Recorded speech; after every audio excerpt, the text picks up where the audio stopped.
She kind of like grabbed my belly and then she kind of like pulled on it. So like I felt it like stretch.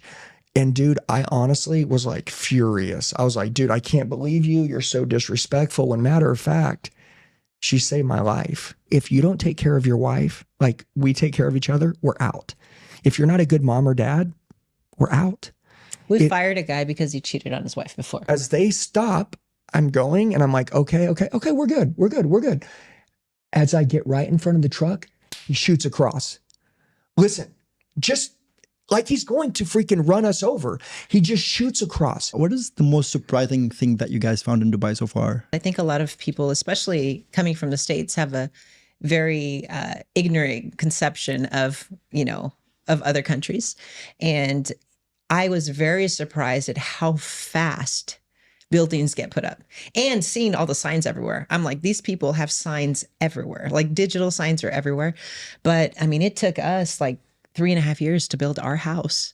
And it's not like, I mean, it's a really nice house, but they build these buildings up and, that's massive. In 3.5 years. Yes, it's amazing. And just the work ethic. And I think it's really cool. And I think a lot of people have that misconception and thinking that, we love America, we love the United States, and it grows very rapidly and there's a lot of stuff, but there's a lot of opportunity out here that a lot of people don't know about. So you talk about the American dream. I think there's lots of different versions of what the dream is.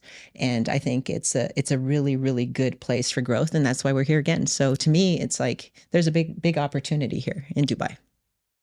What about you? Does it feel weird? Like people here from Dubai recognize you, stop you on the street, take pictures, or you guys got used to it by now? No. Yeah. I mean, I just think the whole world is like media. True. Yeah. So there's 8 billion people in this world and most of them are on an iPhone or an Android and they're consuming content through a screen now. And so I feel like the best thing that anybody does anywhere in the world now isn't get on the news. They don't get on radio anymore. They build a brand on social media. And so whether it's through podcast or Instagram or Facebook or TikTok or LinkedIn or YouTube, whatever, I mean, we use all of them, but like, or Twitter, but like, that's where people consume information. That's the new news. And people used to look up to movie stars, right? And people still do. They look up to The Rock and they look up to, Brad Pitt and, Tom Cruise and these guys. But really, the influence comes from social media. Mm-hmm. And so, so it's just everywhere we go, anywhere around the world, people are faces stand out. True. Because of their brands. Yeah. I mean, for our listeners who might not very familiar with both of your incredible journey, can you each share a little bit about who you are and what exactly do you do? Because the way I introduced you to my producer, I was like, so Andy, he made a living of shouting at people. I know this is very reductive, but if you can share a little bit more. Well, I mean, that's pretty accurate. I mean, he made a living off of shouting at people. I think that came from, us working and being in and coming from being underdogs. I think that we needed to get triggered and reach rock bottom in order to realize that, hey, there was something better out there for us. So a lot of it was, you saw that Andy was like, got triggered. I triggered him. I grabbed him by the love handle and said, hey, you know what? Not that I needed him to have a six pack, not that I needed him to be a specific way, but I knew there was another level for him to be the best version that was proud of himself in order for him to be the best he can be to me and the kids and in business and everything else. So yeah, shouting at people was one, because he believed in shouting at people and triggering people to be the best selves, because people need to wake up, right? But with our journey, I think it came from a lot of pain. It came from a lot of like not being satisfied, just, not living our true potential, but also being those underdogs that were in positions where, we didn't have that example growing up. And, we believed that we had failure in our DNA and we used that failure as power. And we tried searching for the right place to work and have the right mentors, but we couldn't find them anywhere. So we decided to build a company where, we could be close to our people, where we can go and give our, treat them like family. And people are like, you can't do that with business. Like you can't share certain things and you're going to get hurt. And yeah, we've been hurt many times, but we've also created something beautiful, loyal people. And, we've built something, a legacy, I believe. So all of this came from pain, but it's become something that we're very proud of now. So yeah, sales and leadership will get you rich, period. End of story. If anybody's watching this right now, 95% of the world isn't where they want to be financially. Period. So where do they go? Do you go to a 9-to-5 job? Do you sell your soul for a salary? Do you go work hourly? Or do you learn the art of communication? Do you learn sales? And so from 0 to 18 years old, we own the largest sales training company in the world. We built it in the last 5 years. Our life really is the last 5 years. The first 40 years were a lot of mistakes, a lot of lessons, didn't have any good leaders, which is why me and Jackie built our company, because we want to be what we didn't have.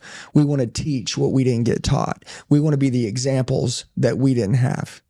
And we want to be to our company what no one ever was to us.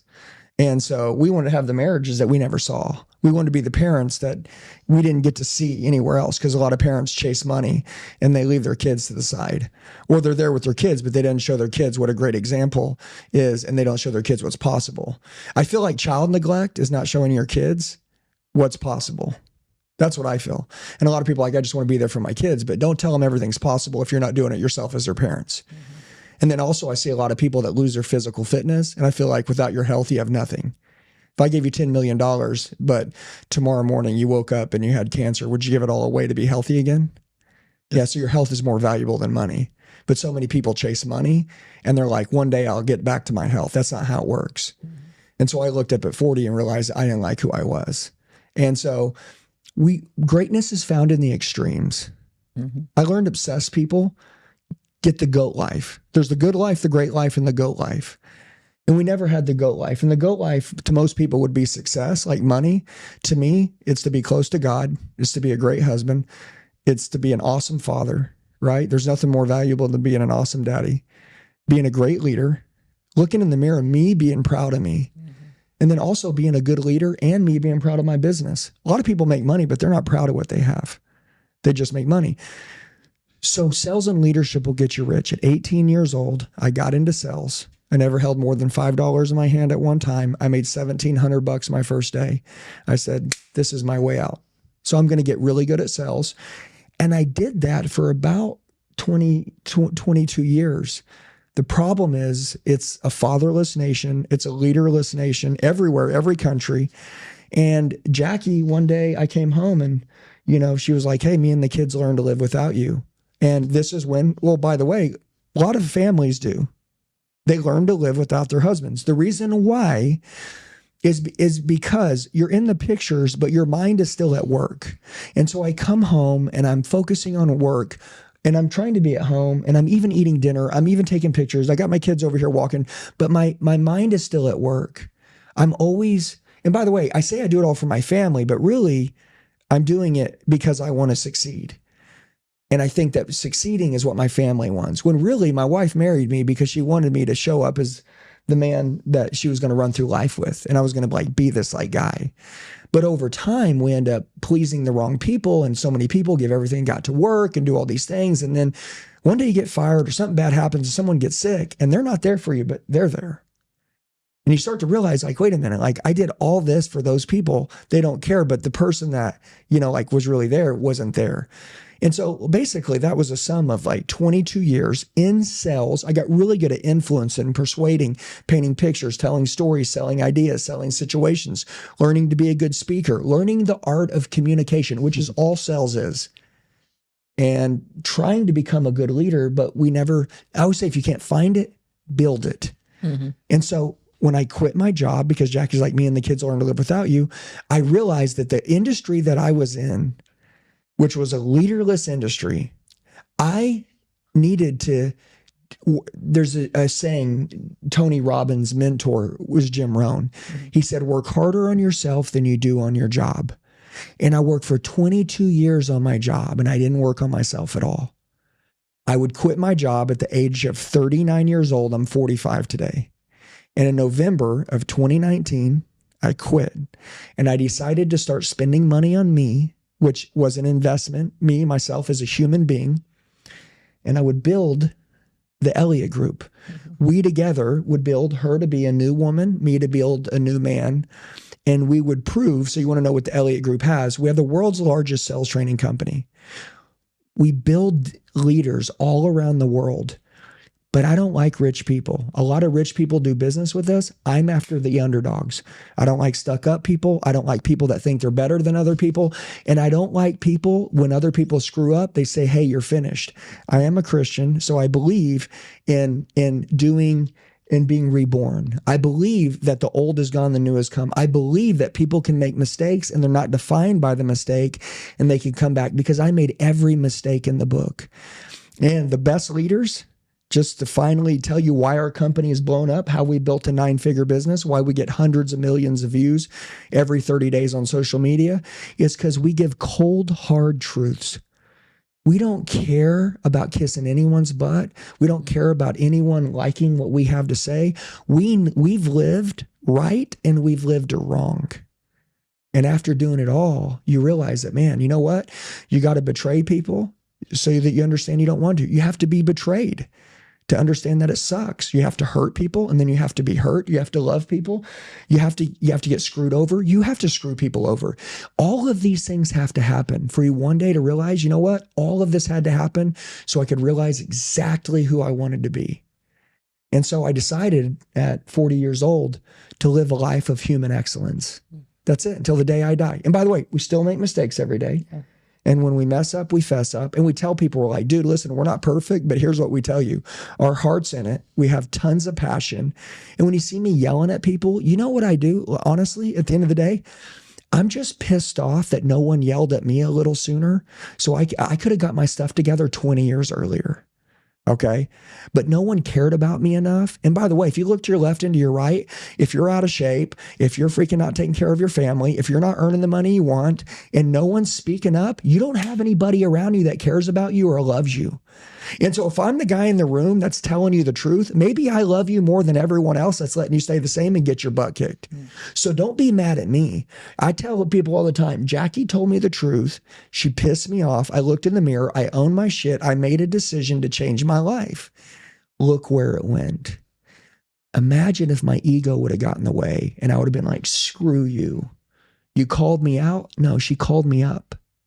That's a whole different deal. So everything is perspective. Look, if you're looking to get offended, you're always going to find it. Okay? Everything that I say will offend you if you're looking to get offended. Yeah. But if you're looking to grow and you're looking for answers to go to your next level of life, if you just listen to what we say, you're going to be like, oh my God, dude, like this is the blueprint. And so, and we just know we just did it wrong for a long time. So me and Jackie just wanted to be the leader. So we built a sales training program because we believe that everybody in the world must learn sales. And one of the skills that he has, you know, just to kind of go off of that, you know, you talk about people telling you the truth, right? Yeah. He has a skill to basically point out the weaknesses in people, but he also foresees what you can be. And that's why people are so drawn to that. And that's why he makes such a good leader, is that he shows you what you can become. And people believe what they can become until they shoot toward that. Most people can't do that.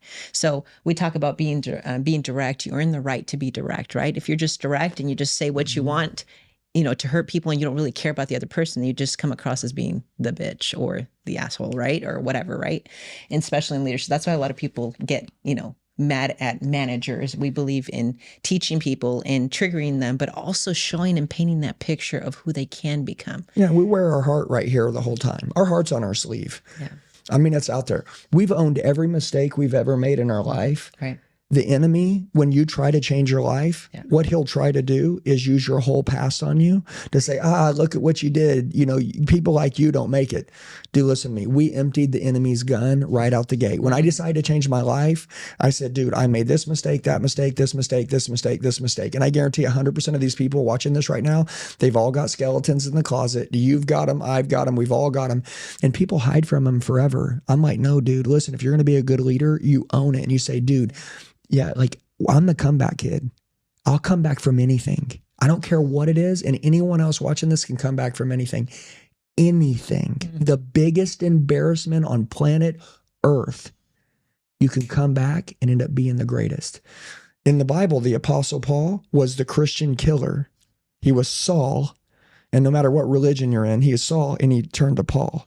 And he took the Bible very far. And all I'm saying is the guy was killing people. And then now he went to changing people's lives. Okay. And so I just feel like me as in Jackie, like I feel like that we raised our hand and we're like, dude, we want to be leaders. Like that's what we want to be. And we want to be the leader of leaders. Like we train over 10,000 companies and they all have great leaders in them. And me and Jackie, we just want to get our hands on these people because if you want great employees, if you want to build a big business, you're not going to go recruit these people from some other company. You're going to build them internally. Yeah. And they work for the leader for blood, sweat, and tears, and they work for the manager for a paycheck. Mm-hmm. And so when your people leave you, it's because you were never their leader. You were never their coach. They didn't ever want to be you. You had no influence over their life. Yeah. And when you're always talking about money, don't be surprised when they leave you for it. Yeah. All of our whole company, nobody works for us for money. A lot of people make a lot of money now. But in the beginning, they just wanted to be around us because they knew if they could get around us, they knew the way their families would be. They knew the way that they would be as parents. They knew the way that they would think inside their head. They knew the perspective that we have. And, it's infectious. If the devil was to take you out, all he would have to do is put you around people that have bad influence. That's it. And so anyways, but what we do is that we have the world's largest sales training program, and it's kind of evolved into like life coaching and things like that, because a lot of people, they don't just have problems like selling. That's a skill, but a lot of people get lost in their head. A lot of people don't believe in themselves. A lot of people don't know how to, take risks, honestly. And the biggest risk is staying the same. They're like, yeah, but if I did this, it wouldn't work. Dude, that's a lie. The devil wants to keep you average. Yeah, we try to teach people. We started by teaching people how to sell, how to make money, and we were very successful at it. Overcoming objections, sales process, road to the sale, all this stuff. But then we realized that these people were lost. They didn't have the best marriages. They didn't have they weren't the best parents. They would make money and lose money and then start over. And it's just, I had gambling problems, addictions, all these different things. So then we started being very open about what we do as, we became marriage millionaires. So it's like we're showing how we lived. So we became more of their mentors in that way. So we talk a lot about that because people don't have, business problems most of the time. They have personal problems and they can't perform in business or you become the best them. So since we started shifting that, it's become what he says, more life coaching and more sustainable income when you have the family involved and, having that. Yeah. If I'm the best in business and you are too, but I got a better home life than you, I'm going to kick your ass because in 2 years from now, you're going to fall apart and you're going to start over at zero. And so, And now the Elliott Group is making around $100 million revenue per year. Yeah, we have a 9-figure business growing big. But let me take you back. You told Andy, hey, I can live without you. I mean, I have a very supportive partner. And when I fail, like, how do we know everything's going to be all right? But no, you chose to be more direct with him. Why exactly did you do that? Well, throughout our journey, I think it was a lot of, knowing that he wasn't proud of himself, like seeing that I knew and I could foresee him as being great. And even in the beginning of our relationship, like I was more of the risk taker and he was working at the same place for a long period of time. And I thought, man, you're freaking amazing. Why are you still stuck at this? And I was challenging him. And that's what made us attractive, And then as you go and you have kids, like I became more of like, the mom and, forgot to take risks. And then all of a sudden it was like, I realized that, his mind was always somewhere else. So I told him, hey, you're not where your feet are. I want you to go kick ass at work. I want you to be the best man that you can be so that you can come home and give us that energy and be proud of yourself. But also, society teaches you have to, give up one thing to have the other. So with us, it was like, how can I, be direct with him? And because I'm Hispanic, Hispanic people, they're very fiery. They're very like direct and, we're very loyal, we go, but we don't have filters. So with me, I knew that I needed a trigger. I didn't want to hurt him. I didn't want to break his heart by telling him, hey, we learned to live without you. I knew that it was going to happen, but something needed to switch or else you hear about these people that, they live together forever and they're miles apart. They have death by 1,000 paper cuts, they resent each other.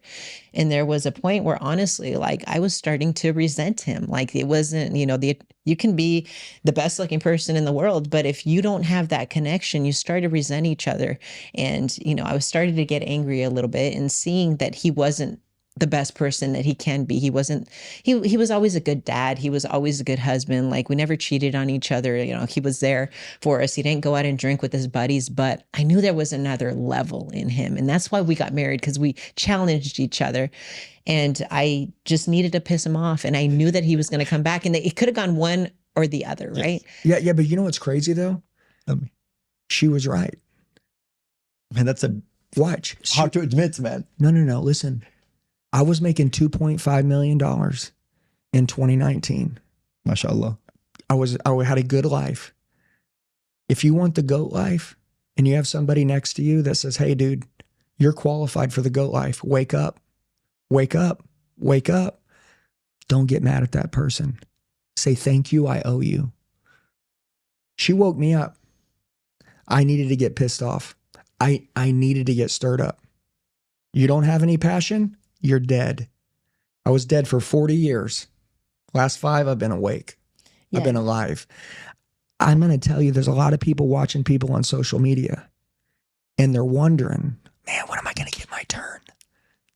You got to have someone next to you, man, that says, dude, listen, you're either going to sit around and talk about it, and we're going to get a lot of lip service here, or I'm going to get some life service. You're going to make some changes. You're going to make some new decisions.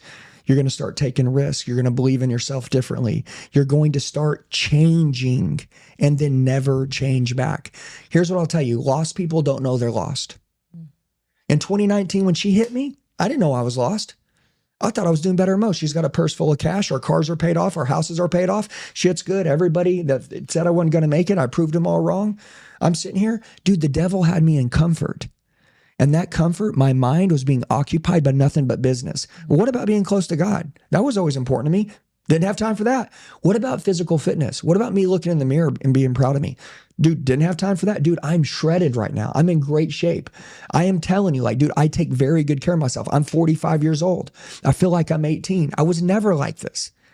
Had she not triggered me, by the way, is she a bad person? Or does she love me and believe in me? Dude, I'm telling you, that's why I said, be very careful. If you ever have someone that has the balls to tell you the truth, be very careful before you shut them up. Just ask yourself, what if she's right?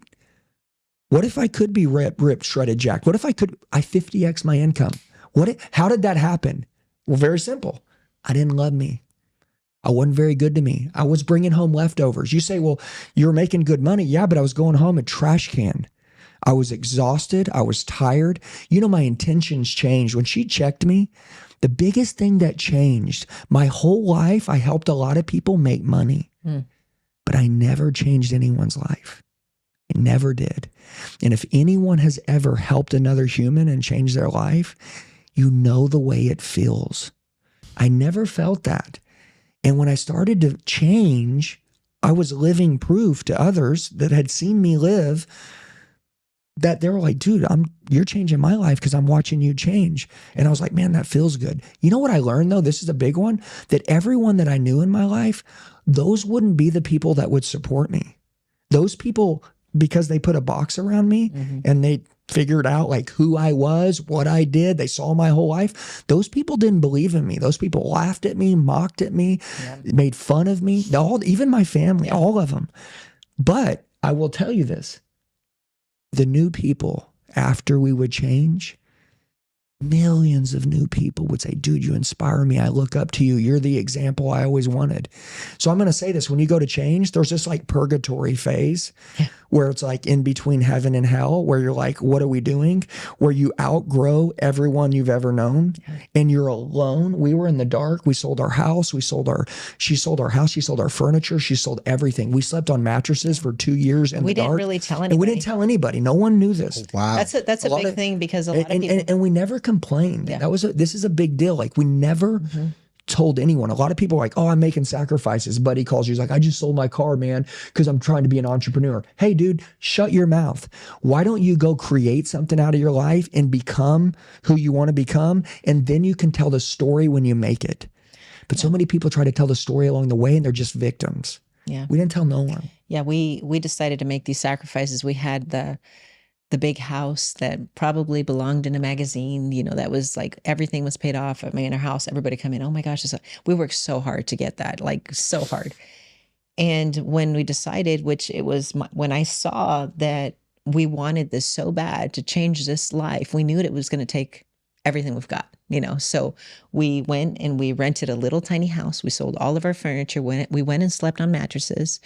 And we said, hey, you know what? Like, I did not tell my parents. I did not tell anybody, because if I would have, imagine the conversation, how would it have gone? Hey, mom, dad, listen, we're going to make some sacrifices because we have this dream that we're going to go build this great sales training company and we're going to go sleep on this. They would have been like, what are you thinking? Like, you're going to go and do this. And then when things get hard, I told you so. Those voices come in your mind. Like, we didn't tell anybody. We would just went. We told our kids, obviously, hey, we're going to go make these sacrifices. We're going to sleep on mattresses. But you know what? It's going to be fun. We're going to get close together as a family. We sold them the dream. And that's just the problem with most people. I think that they do share their sacrifices too soon, that when it gets difficult, all those voices, I told you so, get into your mind and you sell yourself out. And that's the biggest thing. Like with our relationship. Yeah. Everybody fights. Everybody has disagreements. Everybody goes through these things. And I think that the problem that most people have is that they go and, you know, and the women, they go and tell, oh, my dad, mom, he told me this, or he called me this name. Well, the parents are never going to forget that. They're going to be like, remember when you made this mistake? Remember when he did this to you? And then you're okay holding hands. And why won't they accept my husband? Well, you did this. You're the one that caused them not to accept him because you complained about that time or that one little fight that you had. They're not going to forget that. They love you, right? They want you to be okay.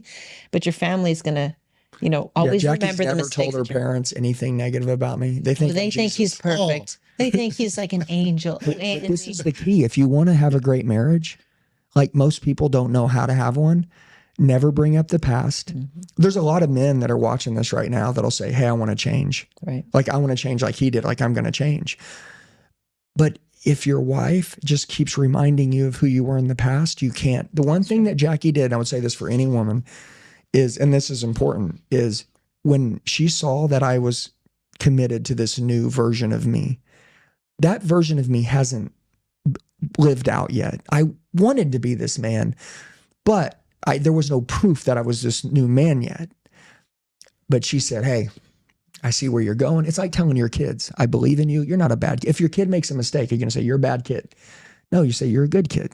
You did that bad thing. That's not you. You're a good kid. She was like telling me, like, you're going to make it. We're going to kill it. I had to you're be the best saleswoman in the world. But because she did, though, because she did, we didn't get historical, and a new man evolved and I was built. By the way, also, this new man included her in the dream. A lot of people don't include their family in their dreams. And that's why the wives won't support to build this big thing. And there's disconnect. And so, you know, Jackie's my best friend. I mean, honestly, at the end of the day, when we slept on mattresses for 2 years, those were the best things that ever happened because we got closer than ever. You know, I learned this, and you'll have to find this out on your own, or you can take my word for it. It'd be better to put yourself in my shoes so you wouldn't have to go do it. But money just buries problems. And we were making good money growing up. And all the little problems we had, I would just try to buy the kids off. I would buy her something. I would, and that little zing would get us just a little further and a little further and a little further. But when I quit my job, because that stuff doesn't work on me. Yeah, but when the money dried up though, because we sold everything, and you know, like I wasn't who I needed to be, she wasn't, so we had to invest a lot of money into ourselves to build ourselves. That was a time where like we really had to start fixing some stuff between me and her. Thank God. To the world, they're like, oh, you slept on mattresses. We took 2 steps back. To me and her, we took 20 steps forward. Right. Dude, literally, listen, materialistic crap, me and her, people was like, what do you fear? A lot of people that make money, they're like, what do you fear? And they're like, going broke. Yeah. Me and her don't care about going broke. No.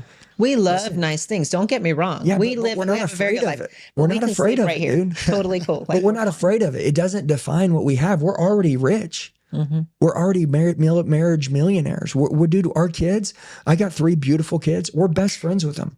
They're best friends. Yeah. My kids were in the gym with me today. If you go to our stories today and you pull up, they all got 6-packs. They're shredded. They're ripped. They're killers. They want to be just like mom. Our and dad. 9-year-old has a 6-pack. Oh, wow. That's She's a wow. girl. Hey, She's a girl as well. Oh, wow. dude, listen, my other daughter's 12 years old. She's got a 4-pack. She's almost at a 6-pack. And she's a killer. And dude, and she goes to the gym twice a day. She's a nut. But here's the biggest thing though, is this. Over my dead body, and a lot of families don't do this. They go to work, they motivate their employees, they motivate everybody, and they go home and give their family leftovers. Over my dead body, am I not going to be the man that's going to go home and motivate my kids and my family? That is my responsibility. And I feel like God, and the reason why he's had favor on us and blessed us is because I finally started taking care of my family the way I should have since I had them. And most people forget about their family. I'm dead serious. And so this, to me, is something that I have to keep first. When I say my family is number one now, my family is really number one. And, you know, honestly, I'm just saying like this little part, even though that you're a businessman, this part is the secret to building a big business. Because if your home life sucks, you're going to lose everything you build. What value is it to have a beautiful family, chase business, get this, and then lose this? You have to get both. You can have it all. Again, I have a small admission to make. We usually, because we watch TikTok videos or Instagram reels, we only see like 10 seconds, 5 seconds. And we have this conception, or at least I had this conception of you, that you're the tough guy. And I've seen you on Patrick Bet David. He's a hero of mine. And when I met you, even when I said hi, I just want to introduce myself. And you were super nice, super kind to me. I was a little bit shocked, surprised. And even when you introduced your wife, like, Mahmoud, you have to meet my wife. She's the CEO. She's the killer. I was like, that's freaking amazing. Yeah. It's very different than what we see on social media. Well, that's my media team. They're always showing the worst side of me. Listen, when you grow, you have a team, right? True. And the team, right? Like if you go look at our last reel that we just posted 5 minutes ago, it's got a couple 100,000 views on it. It's because Jackie's punching me with a punching deal, and she's beating the heck out of me, and she knocks me over, right? Oh, wow. But watch. But my point is, Jackie. but watch, if the content is like me, They make me look going, like hey, a biatch too. but watch this. But if the content is me going, hey, baby girl, what's going on? It's like, dude, that stuff isn't going to blow up. So they're always trying to find the hard truths, the triggering thing. Remember this, a social media brand is only built half by haters, half by followers. Dude, your haters, they have to exist. You can't please everybody. Okay, so you have to have haters to for a grow. little bit. When they meet the real Andy, then they start loving. Well, that is when people meet us, like we're super loving. And We got a message the other day, and there was this guy that left Andy a message because he was running around with his shirt off here. And in Dubai, you don't get a lot of that, obviously, because you know, more conservative. So he's like, man, he's like, Andy, I got to tell you, he's like, you're walking around with your shirt off, and I kind of hate that. And listen, I'm a hater of yours. I got to admit, I'm the one that's leaving all the bad comments and all this other stuff. But then I turn around and I see your beautiful kids, and I see you walking, and honestly, like, he went from being hateful to, I just want to be like you. You just become my new mentor. And I'm just like, what's going on with this guy? Do we need to worry about this guy? Like, what's my happening? social media team only shows the psycho side, which, by the way, I am a psycho competitor. I am. Look, you follow Patrick Bet David. Yeah. He's a killer. He is. Listen, he's a good buddy of ours. I talk to him all the time. We're like family. We're very close. We're cool. But he is a killer. He is a very kind father. He's a very loving husband. But listen, man, like, he don't play. Like, you know, like he's a savage. Yep, he's very concise. He's very loving. He like, loves God. He's a strong Christian. But like at the end of the day, like, dude, like he's like his book, choose your enemies wisely. Why would you think that way? You have to be kind of psycho to think of. You have to build an enemy in order to succeed. So, I mean, that's a good thing. You use your pain as fuel. You use that. And just like you follow him, like we started. He was one of the first mentors that we found in 2020.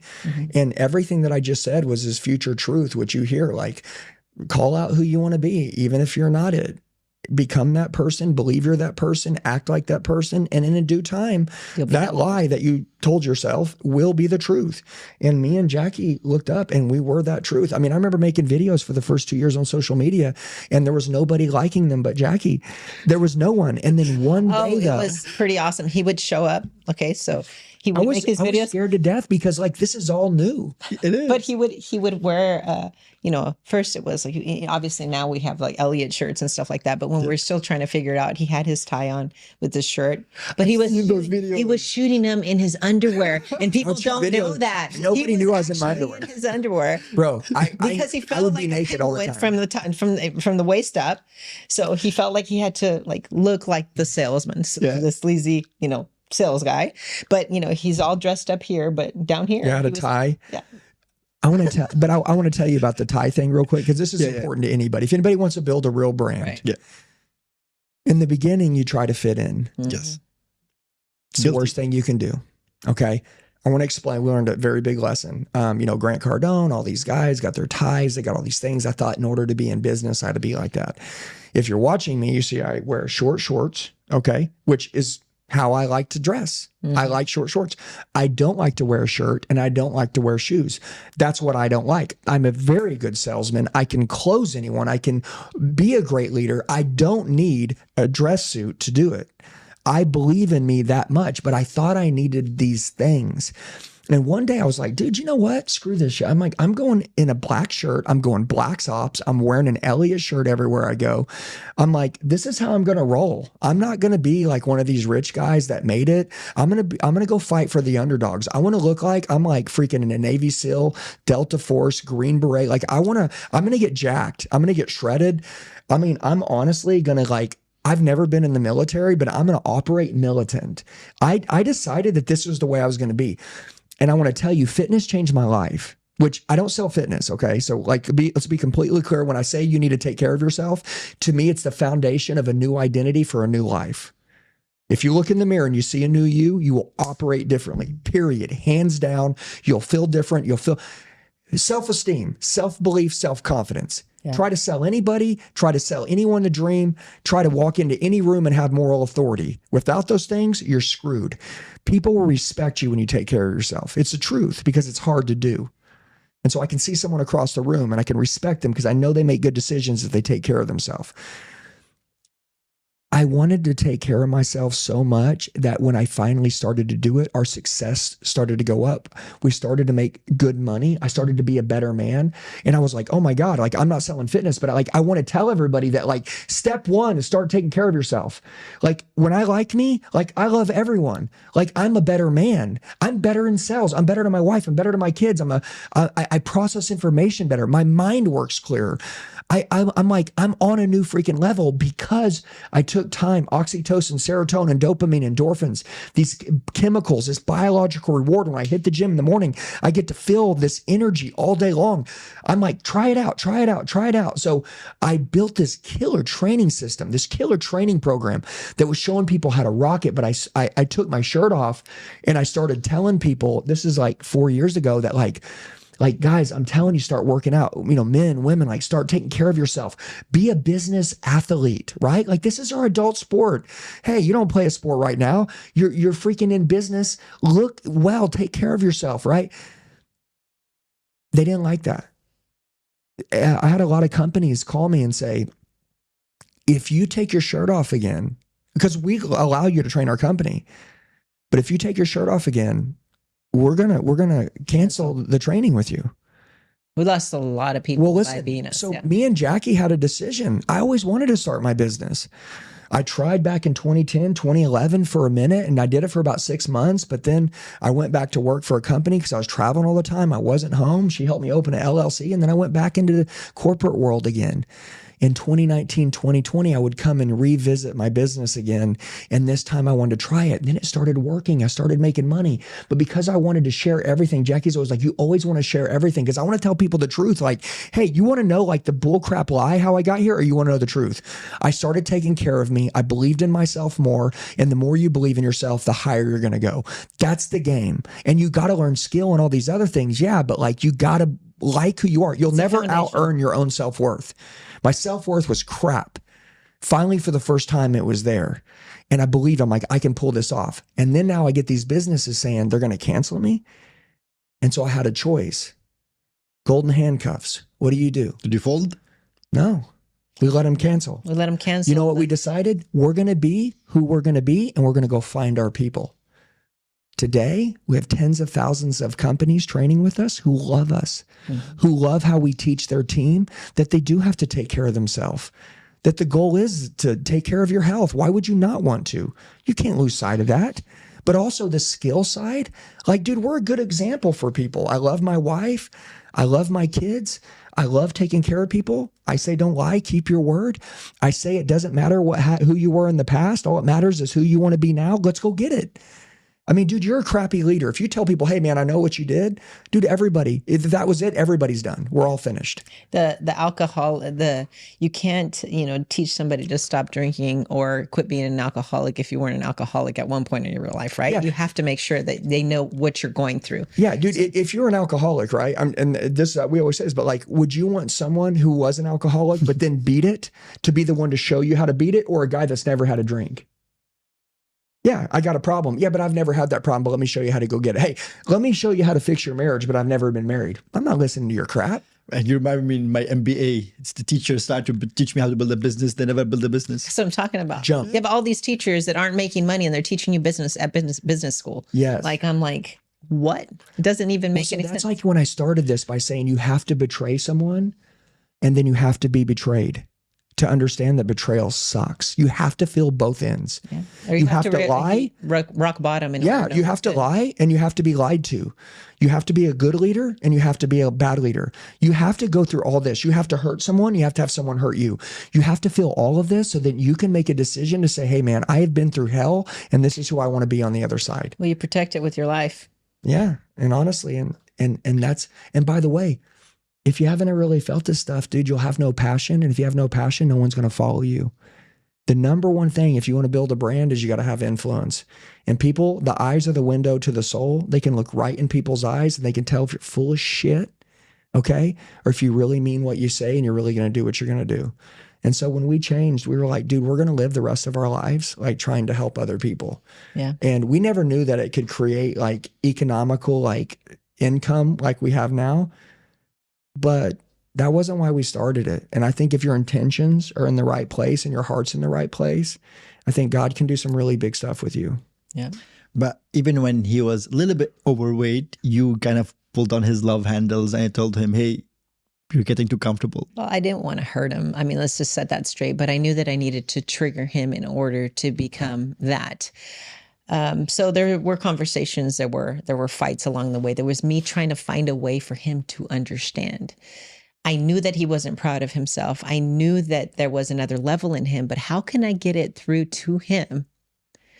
I mean, the Mexican in me, the fiery Mexican in me, I mean, good at triggering, right? But I grabbed him by the love handle and I told him, looks like we're getting a little comfortable. Oh God, that's stuff coming from your woman, man. Yes. It felt like spiders were crawling up my back. So, and then I squeezed it and I pulled on it a little bit.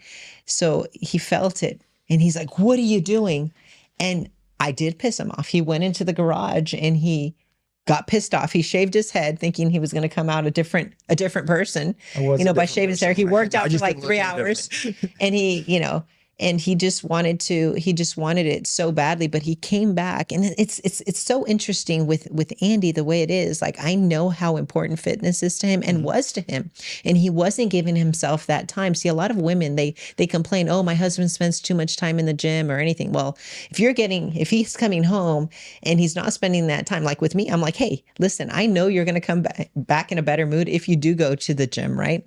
And, I can get, even if it's a shorter period of time, I know I'm going to get the best him. But the reason why I did grab him is because I needed to piss him off. There's some people that need to learn by getting pissed off. And he has a big heart. He has a massive heart. He's always had this heart, but he needed to be upset and find that new level by getting that trigger, which was me pulling on his love handle.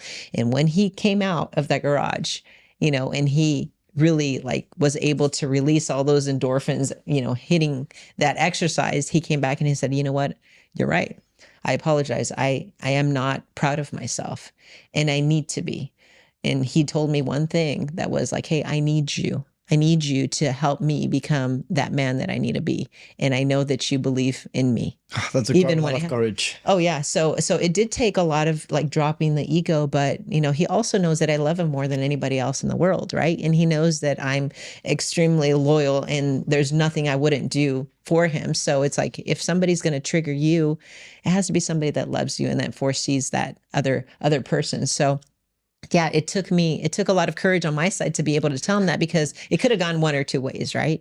It could have caused a massive fight and it could have caused a lot of disconnect. But at that point I was like, hey, you know, we're holding on to what we have. And yeah, we have the kids and we have this, but like, I don't want to have a relationship like a roommate, like, hey, I go pick up the laundry and you take the kids to ballet, or like whatever it is, and not intimacy that we have as a couple. So we were losing that. So I was to the point where I was like, hey, I'm going to piss him off and it can only get better. You know, if not, we're just going to, it's death by 1,000 paper cuts. Just keep, you know, resenting each other and, you know, not really understanding each other and living that way. I believe that's handcuffs themselves too. So it's like, hey, what's the worst that could happen? Like, I was like, hey, thank God that, you know, it opened up his eyes and made him like really understand that, hey, you know what, like we need to fight for us. Yeah. I mean, there's a lot of guys that are being a little bitch right now. It's just the truth. And they can't take criticism. And that's why their life will never change. And at the end of their life, they're going to die with regrets. Look, I thank God every day that she called me out. I'm so grateful. Yeah. And at the end of the day, listen, Jackie is an alpha. I'm an alpha. Jackie wants to be led, a leader. I wasn't being the best leader, period. I had gotten lost. I had gotten distracted. I was unfocused, and I honestly was a little bit numb. Sometimes in life, when we're really just caught up in hard work as a man or even as a woman, our heart tends to become like ice. And it was becoming like ice. And anytime your heart becomes like ice, you're going to look up. Yeah. You're going to lose everyone that loves you all around you, and you're going to be all alone. And even if they stay with you, it's all going to be ice. Yeah. And you're going to lose your relationship with your kids and your wife. And then you're going to wake up one day and she's packing her shit and leaving anyways. And you're going to, well, it's the truth. Jackie was going to be successful even without me. So like, if you're the kind of girl that's like, I'm going to date this guy because he's going to take care of me, maybe she'll stick around. I don't know. But Jackie, she saw that I was going to be great. I made a promise to her that I would be great. That's why she gave me her life, right? I just wasn't keeping my word. And if you're any sort of a real person around here, when someone's not keeping their word and you love that person, you find a way to tell them. I think she tried about 10,000 ways. That one was the one that worked. Probably for years, she had probably been trying to get this message across to me. And then finally she reaches over and just grabs my love handle. Oh, God. And when she kind of like grabbed my belly and then she kind of like pulled on it. So like I felt it like stretch. And dude, I honestly was like furious. I was like, dude, I can't believe you. You're so disrespectful. When matter of fact, she saved my life. I'm so glad that she had the courage to speak up. Yeah. I'm so glad, though, that she found a way to communicate it, to get it across to my thick, dumb, freaking head. Listen, she probably tried the sweet way. All the 1,000 times before that where she probably tried being finesse about it, it didn't work. So what do? I don't know if you got kids or not, but sometimes you're like with your kids, you're like, hey, you know, pick that up. Hey, pick that up. Sometimes you have to go, hey, and you got to do something like that. And they're like, what? And you're like, pick it up. Then they realize mom and dad ain't playing no more. Yeah. and so I had to become his mom. Hold on, but it's very rare that you have to do that. But I needed that. I've always been the kind of guy that tries to go outside the lines. I need hard lines. I've always been that kind of swerver. You know what I'm saying? And so when I met Jackie, I was a player. I cheated on every girl my whole life growing up. Look, my mom left when I was 2 years old. Oh, Well, wow. Oh, yeah. Have you seen that movie Wedding Crashers? Yes. Oh, Yeah, that was me. Andy, but I like but I want Wedding you- Crashers on steroids. Like basically, he was that bad. Well, but I want you But to understand. never Remember, with me. Apostle Paul was not always Paul; he was Saul. So I'm just being very clear that the best husbands out there sometimes weren't the best men. Dude, my mom left when I was 2. She's an alcoholic. She walked out on us. I never had a mom around. I hated her growing up because But he tried to use that excuse with me, and I said, "Listen, I'm not listening to that." no. But my point is that, but I always was around these girls that would like let me play them. Yes. But when I met That's Jackie, because you used to take care of them. right? But That was different. But remember how I said like I need hard lines, right? There's guys that watch this and they need hard lines. And listen, beside every badass man is a badass woman. Listen, badass men and weak women don't go together, or there'll be multiple divorces. Okay. And by the way, like when I got with her, she goes, "Hey, listen, you don't need me. I don't need you. We get along together. We like each other. We have fun. But if we're going to get together, like there's a rule. Like I don't play. Like if you're ever going to cheat on me, like you're never going to explain to me why you did it. You're not going to explain to me if we have kids and we're together, you're never going to explain to me that you were drunk or this happened or you were drugged. I don't care. You'll never see me again. I swear on my life. So if we're going to do it, God. well, no, it's not. Oh God. The deal is that you decide, do I want to, am I that serious about this? Yes or no? And honestly, with Jackie, when she said, like, there's no gray area here. It's black or white.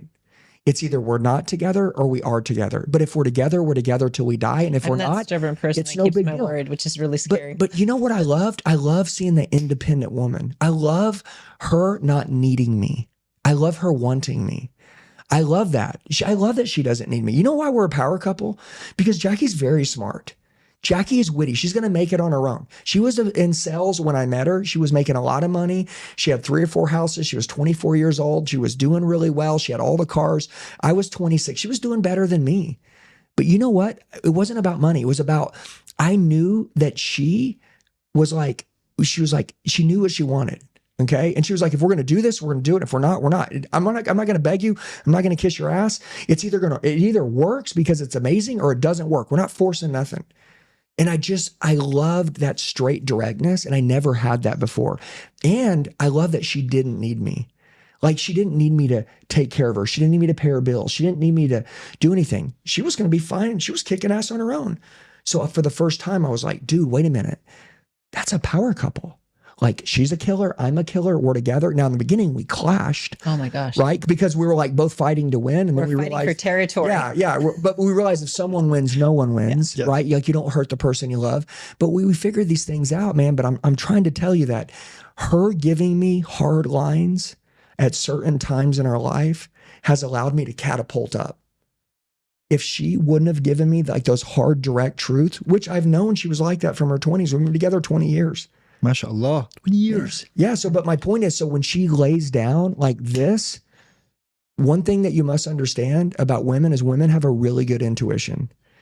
Jackie has a very good That's intuition. why they call me the cartel. Yeah, I call her the cartel leader because wow, like she's really? never wrong. Like you see guys in the drug lord movies, Yes. they die. The cartel leaders Yeah, they die get caught or always, they die. They always think like they get caught or there's like This is one the more last run. Jackie is always like, I don't like that guy. She's never been right. She's like, that guy, Never been wrong. listen, we can make a lot of money with that guy, but 5 years down the road, I always say this in business, it's a superpower to be able to see around corners. It's a superpower. Most people can only see the hand in front of their face. They can't see around corners. She sees around corners. She knows what's behind that corner and she's never been wrong. So it's really scary. So when she's like, don't do this or do that, as much as I want to fight it, the times that I fought it, she's always had to clean up the mess because she was right and I should have listened to her. So I learned like, dude, like I'm not like laying down here. Like when she speaks up and she voices something, it's because she feels it and she's warning me and she's trying to protect me. And so I need to just be like, not like back down, like, okay, like, whoa, like she's proven again and again and again that she's right. And she's cleaned up my mess our whole life. And so now, like, especially when I say this, the last 5 years is my whole life. That's when I recreated. Yeah, that's when I recreated. So if you were to ask me any question about before the last 5 years, I would honestly tell you, I was a piece of shit. I was a loser. I didn't have any good direction. I made a lot of bad decisions. I wasn't proud of anything that I did.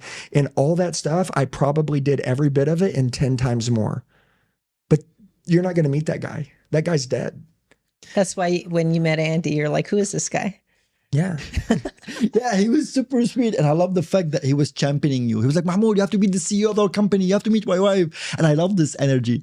And I love the dynamics that you guys play. But for example, for you, Andy, you had a remarkable career in the automotive sector.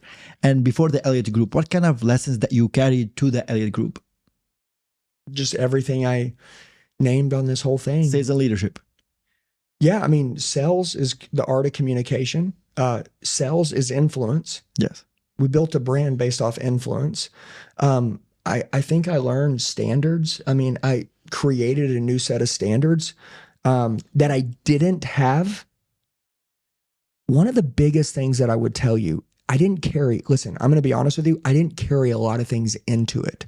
You carried some stuff. Like you've always been the person that really draws people. You have that energy. You've always been good at teaching people. Like people have always followed you in a way. Yeah, but like, listen, I always tell people, like, if you want to like change your life right now, like you don't always need to know who you want to be, but you need to know who you don't want to be. And I'm going to tell you what she may tell you. Like, I don't really like to talk about like what I was good at. I remember what I wasn't good at. Yeah. And that creates so much pain that honestly makes me want to be the best person ever and makes me really want to freaking keep growing like psycho and prove to myself who I should have been the whole time. Your intentions though have changed. Yeah, but like who I don't want to be. Like my intentions were I wanted to make money. Okay. I always say this, and now me and her don't make any decisions based on money. No. None. Zero. Zilch. The times I've gotten in trouble, the times I've always had issues, I always chose to do business with someone who she said, I don't like that guy. But I was like, but babe, we're going to make a lot of money. We're going to do this. Trust me. Give me a couple years. We're going to be okay. And she was like, Andy, I don't like that guy. These people, they never acknowledge my family. People don't do that in the business world anymore. Yeah. They use you for everything they can to make as much money as they can. Yeah, and their family values. And they tell you everything you want to hear, and they'll pay you whatever you want as long as you can get them the numbers. But these people, they don't care about you, man. They're all around the world. And so now I don't have a meeting with anyone without Jacqueline there. Guys like, hey man, I got a private jet. I'm going to pick you up. We're going to talk about this business deal. Can make all this money. I'm like, cool. Hey, let's jump on a Zoom call with my wife. Right. Oh, wow. So, okay. I'm not even joking, dude. Like you don't like it doesn't happen. Yeah. Like, and by the way, there's no like guys meetings. Like say, yeah, no, this is kind of like a guy thing. Oh, okay, I've never told him that he. No. These are my rules. Like I created. He's done it himself. You learn, right? You learn. And I've learned that Jacqueline, she's extremely good with intuition. And so I want her to scope everybody. Secondly, she doesn't make decisions based off money, which I love because I like to win and I get caught up in the deal and I know where my flaws are. And I know with her around, she will protect me. So I need her with me to cover my weaknesses. I know that. I'm completely aware of it. Thirdly, her heart is so good. She's the heart of our whole company. Yeah, she's smart, but she has the heart. Our whole company doesn't work for us because they fear me or they fear us. They work for us and they live for us because they know how much we love them. And Jackie wants me to be around people and us as a company around people that are good, loving people that have the same values that we have. So just because we can make money with you, if you don't take care of your wife, like we take care of each other, we're out. If you're not a good mom or dad, we're out. We fired a guy because he cheated on his wife before. Dude, we don't play. Listen, I'm going to explain this to you. What? Yeah. Hey, it's your life. Okay. It's your life, right? You can create whatever rules you want. People bitch and complain about what's going on in their life because they make decisions based off money and then they wonder why their people around them don't believe or are in an alignment like them. Everyone around us has the same freaking alignment that we have. Because in the beginning, we don't care about how skilled you are. What we care about is where is your alignment with us? What are your standards? What are your values? And if those three things, alignment, standards, and values, don't run, and we don't feel like your heart is good, you can't fix a bad heart. You can't fix it. So if somebody's like, dude, I can make you a lot of money, but they got a bad heart, we're out. And so anyway, so like listen, my point is, and a lot of people are like, oh, dude, you're like this with your wife. Look how much success we've had in the last 4 years. Fight me all you want. Don't believe it. Go live your life the way you want it. We're kicking ass and we're continuing to grow. Wish you the best. But Jacqueline, you've been described as the driving force behind the Elliott Group. What were some of the early challenges you faced in scaling the company, and how did you overcome them? Wow. I mean, that's a packed question. In the very beginning, we didn't make any money. Like we went from making, like you said, 2.5 million a year to then going and living in a rent house and making videos for a whole year without making a dime. We were providing value to people and just getting known. I remember we used to get a lead at 2:00 in the morning and he'd be like, I'm going to the bathroom. And he'd be making calls from the bathroom. We're like, oh my gosh, we got somebody to call us. Oh yes, awesome. We didn't even have a product to sell them. So in the beginning, it was, I mean, there's so many different sacrifices that we made as a couple and as a family with their kids, pulling them out of their house to going and sleeping on mattresses, taking them out of school, doing all these things. I think a lot of people, a lot of families, they don't take risks, you know, and they're like, hey, well, my kid's in kindergarten, you know, I got to make sure that they finish the school year before we go and we start this. And I'm thinking like, what's the worst that can happen for your kid? Like they forget to learn a letter in the alphabet. Like, I mean, they're 5 years old. Like, what are you talking about? Like our kids have been so adaptable to change, and they see us. And he mentioned something a little while ago that I think is just so massively huge. I think a lot of people take a lot of risks starting their business because they want to build their name. They want to prove that they're the right person to do business with. They want to do all of these things, and they make all these sacrifices to try to prove themselves to the world and make sure that, hey, you know what? I'm the one that, you know, can help you. And then they get a little bit of money and then they don't make any risks anymore. And what happens is that your family sees you as not the risk taker anymore, right? So it's like, you know, they just kind of, you know, it's the certainty, right? They don't look up to you anymore. So what? Your kids start looking up to other heroes. Your team, if you don't make any risk, they don't see like, hey, they see growth and change, like that they get sick of you too. So I think our business, I mean, some of the challenges have been, hey, the unknown. You know, but it's always the paid golden off. handcuff syndrome was a big one for me and her right out the gate. Right. So when I was in the car business, because we made good money, we were handcuffed to the income. The income, the benefits. Well, we you know, couldn't leave, right? What was I was doing this since I was 18. At 40 years old, I'm going to quit and go build a social media channel and become a sales trainer. That's stupid. And by the way, everyone around us told us how stupid it was. But we were handcuffed because if you were to quit your job, like you have no money coming in. Right. But we broke the handcuffs and we said we would never be handcuffed again by anyone or anything. Doesn't mean that we're not going to be attached to something, but we're not going to be handcuffed. Well, so when we started our business and our sales team, the first people that I hired in sales were people that knew how to sell, but they weren't people that aligned with our values. Yeah, they would show up late to the meetings. They would eye roll. They felt like, you know, they felt like they were too good. You know, they started getting entitled. So we were like handcuffed. Does that make sense? Like, but we would let them not come to meetings. So the high producers, all of these things, and then the values. If you say something, they might leave, and then we realized that we're handcuffed. We're handcuffed again. So you know what we did? Fired every one of them. You have really high standards with your team. Yeah, but you know what? We wouldn't have the company we had today had we not have let those people go. And then me and her decided that we're going to hire on the heart. We're going to hire on people that have values, standards, and underdogs. Like we believe in bringing people around us that have been hurt in their life and other places that want to build something long-term with us. As long as we can, you know, like help them. And our coaching program changed these people's lives. So we only hire from inside of our coaching program. Oh, okay. Yeah. And guess what, dude? Now listen. All of the low producers started like believing in what we did so much because we got rid of the cancer, and they started raising in every way. So it's just we built our whole company based off underdogs. If you follow Patrick Bet-David and you said he's your mentor, he says all the time that Goliaths get crushed by underdogs. Yes. Okay. So we went and we said, hey, do you want to go join the Goliaths and be another number? Or do you want to come be an underdog and help us build this freaking empire? And basically, me and her hired all the underdogs. And they all came to work with us, not even knowing what they were going to get paid. They moved all across the country. And you know how big the United States is. So you got across the country, literally, not knowing what they were going to get paid. And because of that, just following who they need to become as humans. Culture, everything. I mean, we pay our guys very, very well, but they had to believe in us first, and they didn't need to come. There were no leads. Yeah. There were no nothing in the beginning. Yeah. All there was this big belief that one day we were going to be something and we were going to change the world. That one day we were all going to leave our mark.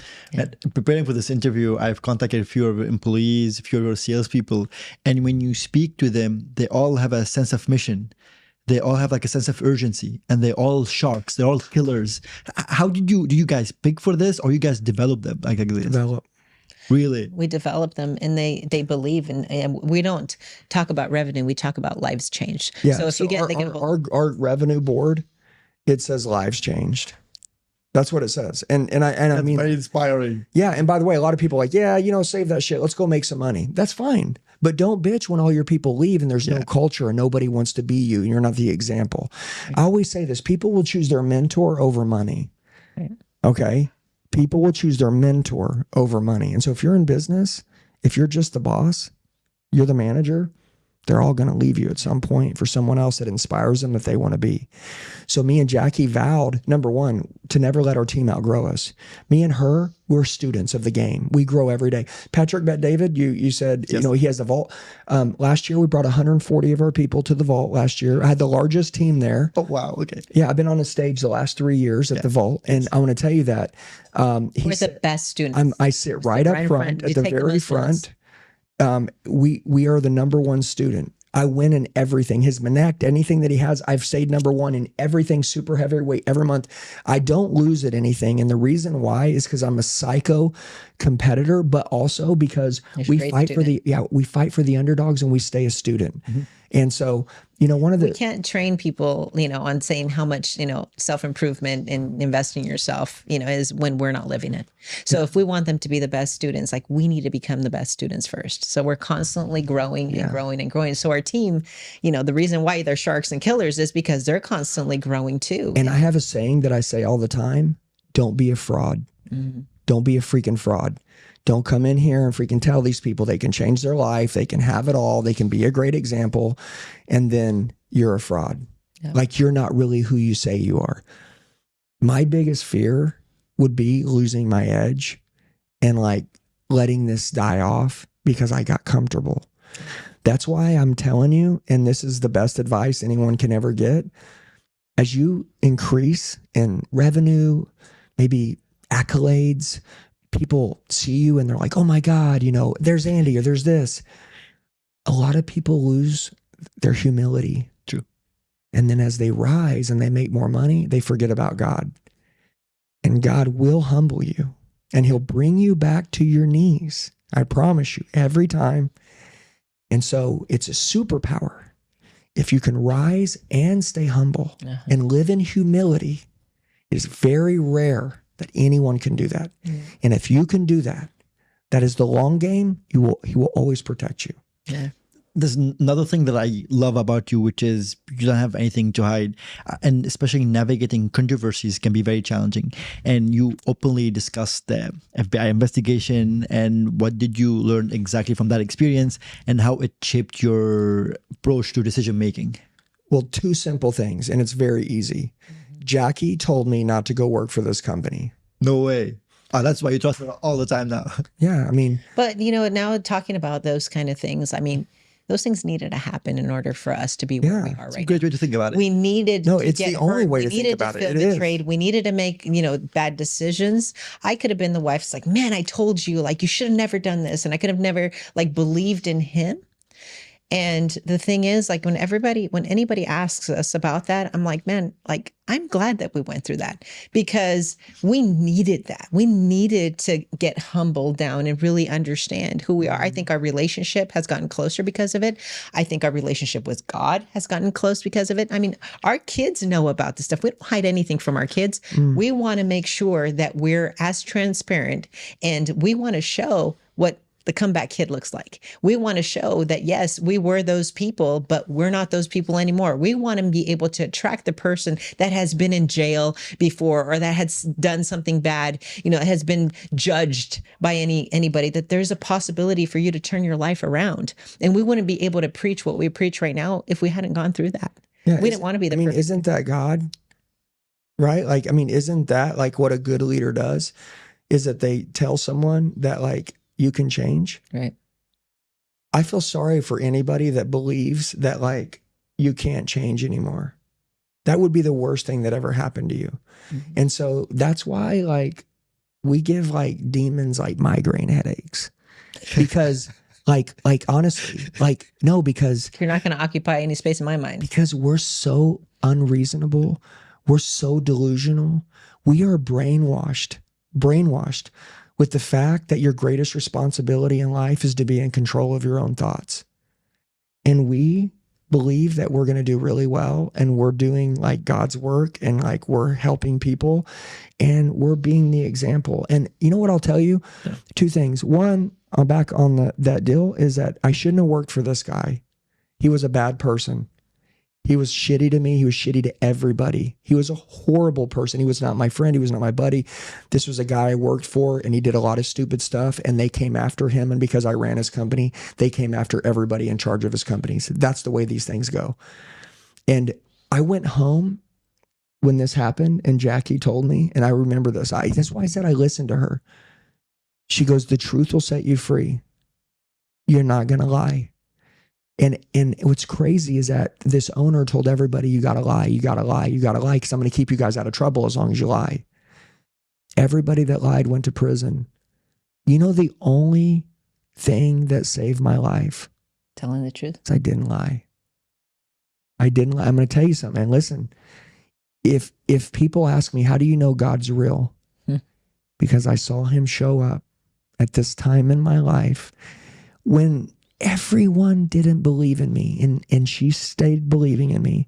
And she goes, the only thing that I'll ask is that you don't lie. As long as you don't lie, whatever outcome happens, I'm okay with it.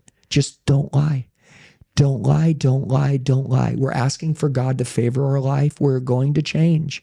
And I remember saying, God, if you'll get me out of this, if you'll help me restart my life, I promise you, I will spend the rest of my life changing other people's lives. I swear on my life.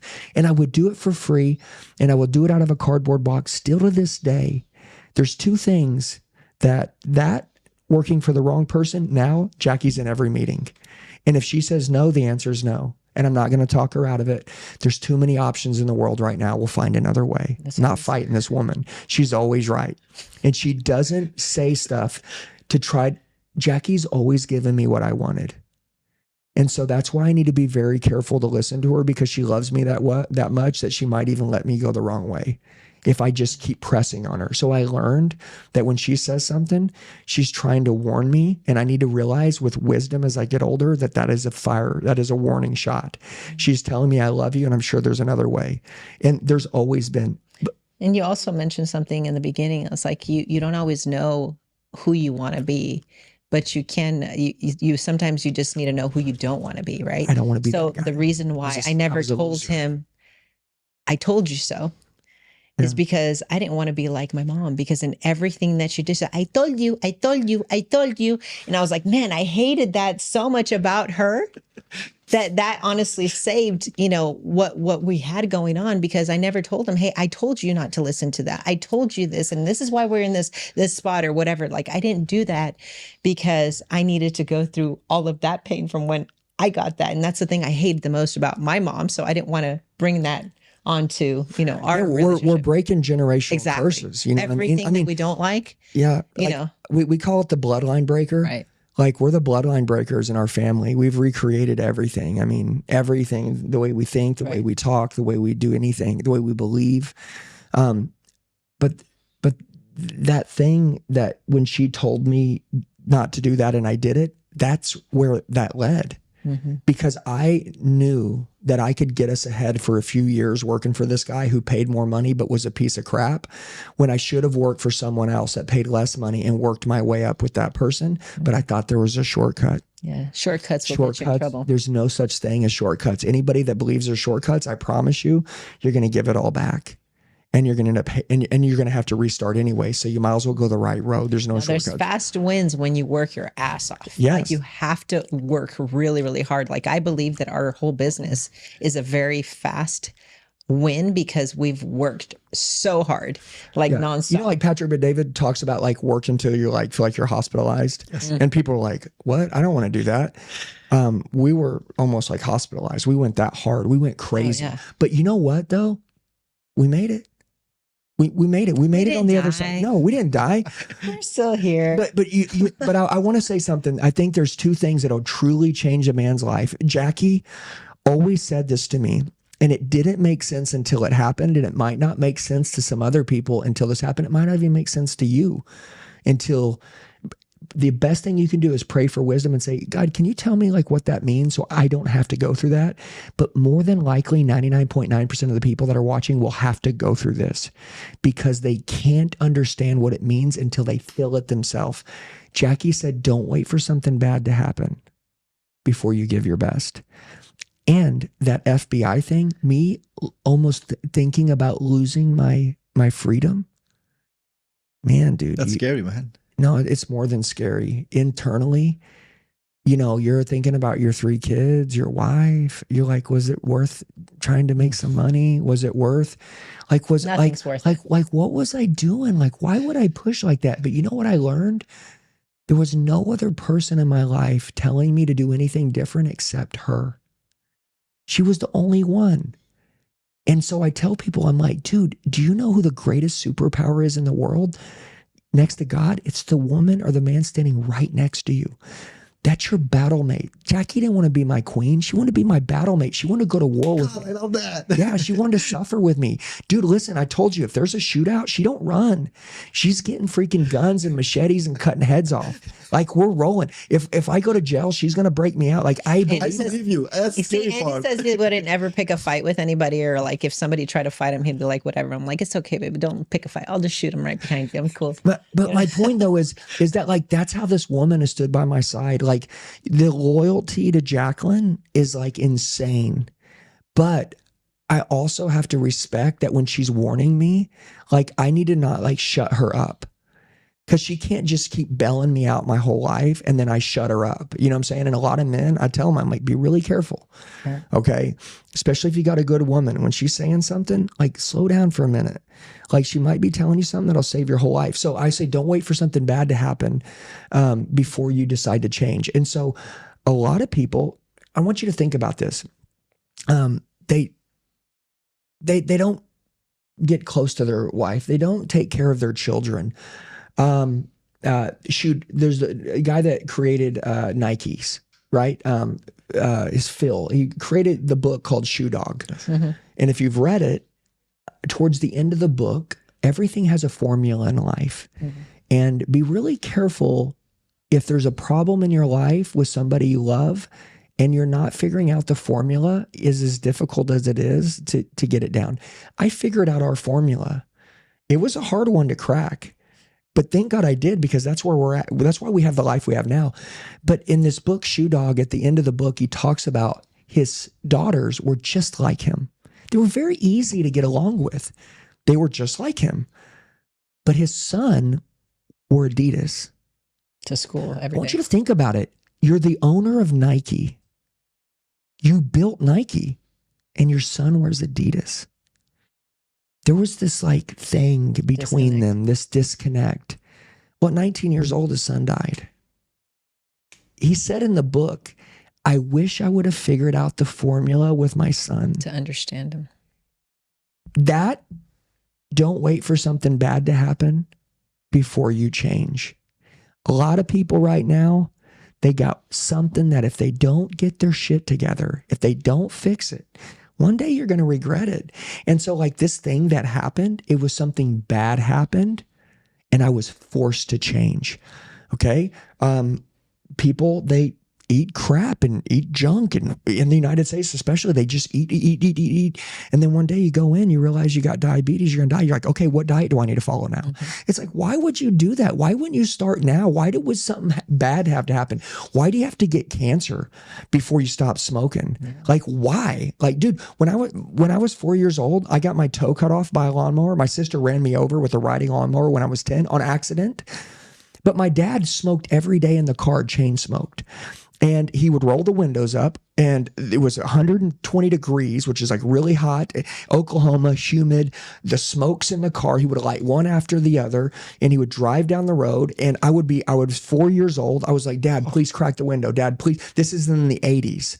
Okay, I was born in 1979, so my dad cracked the window. He's like, shut up, I'm the parent. That's the way it was. Everybody smoked everywhere, in every restaurant, in every airport, on the airplanes. It was disgusting, and I hated it. I still hate cigarette smoke to this day because I hated those car rides. I got a headache every day. I couldn't breathe. And I remember this day we were driving, I told my dad, crack the window, please crack the window. And he's like, no, you're the kid, I'm the parent. That's the way it was back then. And I remember that day, I asked my dad, just crack the freaking window. Of course, I would love my dad to quit smoking. That day when I got my toe cut off, there was blood everywhere. We were 2 hours away from the hospital. I bled out, basically. I bled out, just blood everywhere. So by the time they got me to the doctor said, there's a good chance. He said, told my dad, there's a good chance your son's going to die today because he's lost so much blood. My dad, remember, fell to his knees, starts bawling. I go into surgery. About 6 hours later, I come out. My dad, the first thing he says, I'm never going to smoke again. He never smoked again. That thing, had I died, my dad would have been like, I can't believe I was such a freaking asshole. But guess what? What does that mean to anyone watching this right now? What is that thing that you know you need to straighten up? Have you been going home and giving your wife leftovers, being a freaking asshole, exhausted? Have you not been taking care of yourself? I mean, honestly, and at the end of your life, like, you're going to like regret it. There's a guy, I looked up to this guy, and he made a lot of money. And I only looked up to him because he made a lot of money just about 10 years ago. And this guy was like, hey, when I'm 45 years old, I'm going to sell all my businesses. I'm going to go and I'm going to have this lake house and I'm going to have my yacht. And I remember telling him, I'm like, I really want to take care of myself. I want to get in shape. And he's like, when I do that, then I'll get in shape. Well, when he sold his businesses, he made all his money and he was really out of shape. And he said, when he finally gets his things, he'll do it. Crazy, buys his lake house, buys his yacht, dies of a heart attack. Mm-hmm. Yeah. Listen, just so you're aware, his wife married another man, and they enjoyed that yacht and they enjoyed that lake house and they raised the kids out there on everything that he did. I told him, I was like, bro, you got to eat clean. You got to take care of yourself. You got to be better to you. Listen, the goal is you only got one life. You only got one body. You got to take care of it. He didn't listen to me. And anyways, I don't know. My point is that I just always think, I'm like, man, like, how am I going to play my best odds? Right? Like, again, I could die, but you know what? I want to play my best odds. I think I have a better odds by taking care of myself. I think I have better odds by, and by the way, I have this like when we talk about psycho competitor deal, you've heard this? Yes. Like, if my wife, I'm just saying, like, if I die, there's not going to be another man that's going to come in my house. I want her to find love again, but there won't be another man that's going to come in my house that's going to love my wife like I did, that's going to be a dad like I was, or that's going to lead my team like I am. It's not going to happen. And I'm going to make sure that while I'm alive, to make sure that I live at the highest freaking standard there is. There's no because replacement. I know. Because I know one day I'm going to die. I know it is. And I'm actually looking forward to it. We're going to die like the Notebook, baby. Yeah, but I feel sorry for the guy that's coming over to try to take my spot when I die, because it ain't going to happen. That guy's going to live in hell because I've raised the bar so high, he's screwed. Man, I love how competitive you are, even from the deathbed. Yeah. Amazing.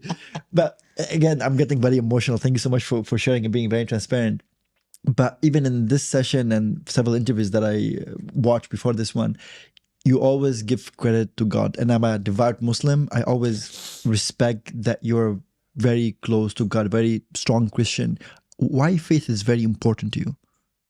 Well, again, I personally can look back over probably 5 times in my life that I can tell you for sure.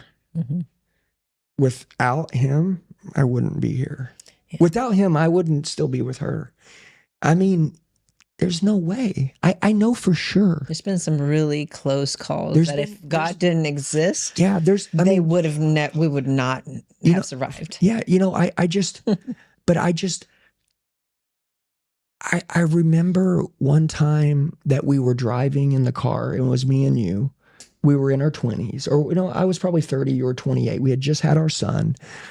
He would cry so much when we'd go on car rides, and Jackie would get him out of the car seat to breastfeed him because he would just cry so hard. Yeah, we had to drive along. Oh my God. And we had this like 2 or 3 hour trip, and it was in the car, and he was just bawling and bawling and bawling. And I remember it was raining. You remember that? Yeah, that trailer. Yeah. It was raining. It was pouring down rain. And we're in the fast lane, and I'm going 80 miles an hour. And I don't know, like we had such a long drive. There was nothing on the highway. It was black. And I just, and she still remembers this, but like we're going 80 miles an hour. And I remember I look up, and I can't believe it. There is a semi stopped with no lights on, Completely off. in the fast lane. It's in the road in front of us. Oh God. I'm noticing ahead of me, cars are flying off the cliff. They're flying off one after another.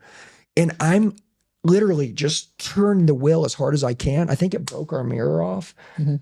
Yeah, The side mirror broke off. Yeah, it turned. I don't know how. That's how close I don't it know was. how I didn't hit this. There's no way. There's no way. But watch. I don't know how we didn't go off the cliff. And I got the car, and we were fine. And the baby wasn't in the car seat. That's Yes. terrible to say, But it's like, true. I want you to know at that moment, do you remember that we were praying before that happened? Me and her were we were also listening to a song. we were listening to Hillsong United Christian music. Oh. Watch, I just want to tell you though, but that moment though, I knew that I was chasing God. I wanted a relationship with him. That was a sign. It's just another door It was a sign. I promise you. Those other people weren't lucky. Let me give you another one. Okay. But There's you so many of them. There's so many of them. But I have to listen to all of them. It's no, but I can name 5 though. Like, I can name a lot of them where I should be dead, but I can name one specifically. I didn't like Harleys. I didn't like big motorcycles, but Jackie worked for a Harley dealership, I so used to she be a finance convinced director me. at a Harley dealership. Number one, she's the ballsy one, right? So she goes and buys one, and I'm like, It was, it was like not a big little road- one. It was wasn't like a a big 6 sports. monster. It was Bro, a but she was Softail crazy. Deluxe, So a she's riding this 1584 Harley. cc's, Vance and Hines pipes, a big boy. Like it was, Yeah, candy apple and red, I've never white told balls. this story, but Yeah. but she's like, well, you can buy you a big Harley, So I buy this big one with big sissy bars. That's all, dude. I ain't never rode one before, but guess what? I drove it around the neighborhood a couple times. I'm like, oh, I can do this. So we start riding them. We start riding Harleys together. And, we're like, it's like a thing. We go out on date nights. We're riding Harleys together. Me and her, we would go into work. We'd both ride in on Harleys. We'd kick ass together. Couple. Yeah, we're the cool couple. Listen, no kids. We're in our 20s. She's probably 26. I'm 24, 27, No, 25. opposite. Oh, yeah, I'm 27. She's 25. I'm older by 2 years. But watch this. Are you ready? Yeah. Her little niece is in town, which I loved. I treated her like a daughter, her little niece. And my bike was so big, there was an ice cream shop that was about a mile away. Super close. Super close. I said, you want to go on a ride on We the Harley? even checked to see if it was illegal for us to ride that way with her, and everything was Yeah, good. and so I had her go behind me, and Jackie sat behind her, and she was probably 4 years old, I think, 5 years old. But I'm driving. It's only a 35 mile an hour lane. It's not fast. It's not fast. So I'm like, we're going 1 mile. The street is only 35 mile an hour. There's no highway. There's no highways. I mean, like, this is safe as it gets. Again, you want to see God? I get on the Harley, and we're riding, and I'm being very careful. And I notice there's this truck, and it's coming up, and it hits its blinker. like it's going to turn, but then it completely stops. And remember, they're coming this way. I'm going this way. And so as they stop, I'm going and I'm like, okay, we're good. As I get right in front of the truck, he shoots across. Listen, just like he's going to freaking run us over. He just shoots across. The second he shot across, I was going to hit the truck or hit the ground. One of the two things got to happen. So I turn the bike as hard as I can, going 35 miles an hour. Watch. Wham! We smack the ground. Watch this. The boards all break off on the side of the bike. Somehow, on the bike with him. There's two people behind me. Somehow I pull the bike back up, but now I'm on oncoming traffic. And I'm going to get hit head on by a car because I went in the opposite lane to not get hit by him. Wham! I turn the bike as hard as I can. Bam! Smack the ground again. You know how heavy those Harleys are, by the way? Broke the boards off. Lift them off. Once they, broke the boards off. Broke the boards off. Pull the bike up. I look at my body. I look at her. I look at our niece, and I'm like, "It's a miracle. We don't have one scratch on us. Watch, we don't have one scratch." I told her, I said, well, first of all, I'm like, get off the bike now. I go chase this guy down in the neighborhood. Oh, I was going to kill this guy. This would have been my murder scene. Oh, when I pull up, it's a 15-year-old. He just got his who license. Just got his license, and he was following his buddy, so he was afraid he was going to lose him. And he just shot out. He said, I don't know why I did it, but I just did it. And I was like, oh my God. I remember I said, how old are you? He said 15. And I was like, oh, dude, we almost died. God, you almost died. But my point is that again, God, I saw God right then. But I can look back over these times, and I always tell people this, right? Like, it doesn't matter what religion, me and Jackie we haven't talked about this stuff in we've never talked about it. But my point is, if somebody was to ask me though, when I was 22 years old, I know my dad wore a Catholic necklace growing up, never talked about God, not one time, never. He never mentioned God.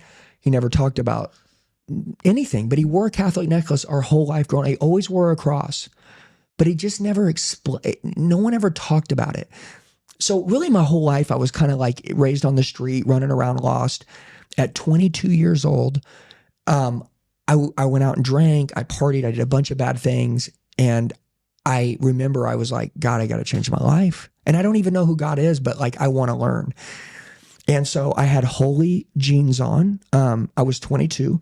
I had an affliction shirt. This was back when that's what people wore. Was a style. Well, God, I'm going back 25 years ago. Tips too, by the way. And I was looking for answers. So there's this sign. It says, come in, meet God. I don't know how I built up the courage to go into this place. I'd never been in a church before, but I walked in, and a lady meets me when I walk in, and she goes, can I help you? And I said, I'm here to you don't really know what to say, but you're here to go to church, right? And she says, we don't come in here dressed like that. And I was like, these are my people. God doesn't love me. God doesn't,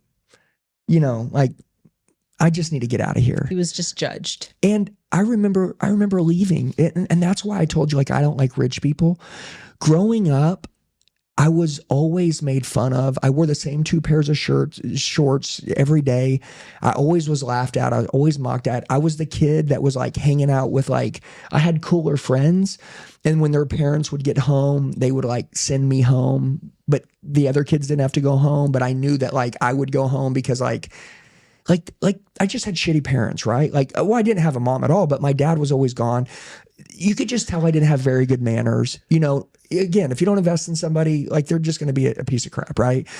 And, my point is that I was always looking for someone to look up to. I was always looking to try to find God or honestly. And then I met Jackie. She was 24. I was 26. You know what I used to do? And she was like my mom. No, I was his mom. I love her, but I was read him Bible stories, children's Bible stories with the pictures, and he would be falling. He would be falling asleep, you know, and I'd read them to him about everything, Noah's Ark, like everything. And I'd fall asleep And every night. it had the giraffe on there with the ark and everything. Like everything. Like it was pictures. Well, because I didn't understand it, you know, and so the idea of it is that as I kind of started to understand that God loves you and doesn't judge you, and like you can be saved as lost as you've been, right?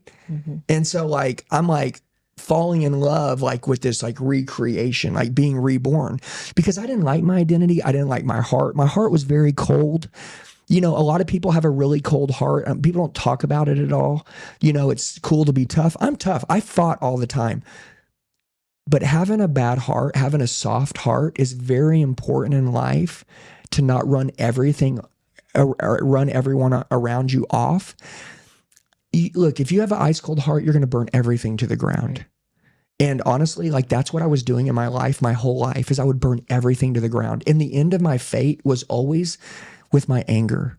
I would always get really angry about things. And I would just, because you don't know how to process anything. And by the way, you don't know about love. Like love's for weak people, right? But now I learn like love is like the most dangerous secret weapon on planet Earth. And without love, you're bankrupt. Yeah. Like you have nothing. It's the most powerful tool you have. I mean, you talk about our team, like in how we run our company mostly is with heart. All heart. And our guys cry in meetings every week. Yeah. They're killers. And they're tough. They just can't believe. I'm getting teary-eyed. It's just a beautiful story. It's crazy. But anyways, but that's why I would say I keep trying to give credit to God, is because I just know that like he has a plan for us. And I just know that. Well, we've tried to do it alone. Yeah. And it never works. It never works out. There's always a better plan. There's always a way. And I think that sense of vulnerability of knowing that you don't have to solve everything yourself and giving it to God gives you that extra power that you need in everything in life. It gives you different eyes, a different perspective. It keeps you grounded. It gives you that gratitude that you need to be able to push. And honestly, like we can set some goals that like people don't really understand. And that's what we do. That's what we're addicted to. Most successful people are addicted to something, right? So we choose to channel ourselves to, you know, things that are good, right? So we've set some pretty crazy goals in our life that there's no way that we would have hit them. That we know that the only way that we were able to attain those goals and really make it is because God opened those doors that we couldn't open. And then we feel powerful because we know that. Well, and plus, like, honestly, like the man that I am to her without God is not a good man. Like the dad I am to our kids is not a good dad. Like the leader I am to our team, like when there's problems, like without God, like I'm not a good man. I'm not very good to me.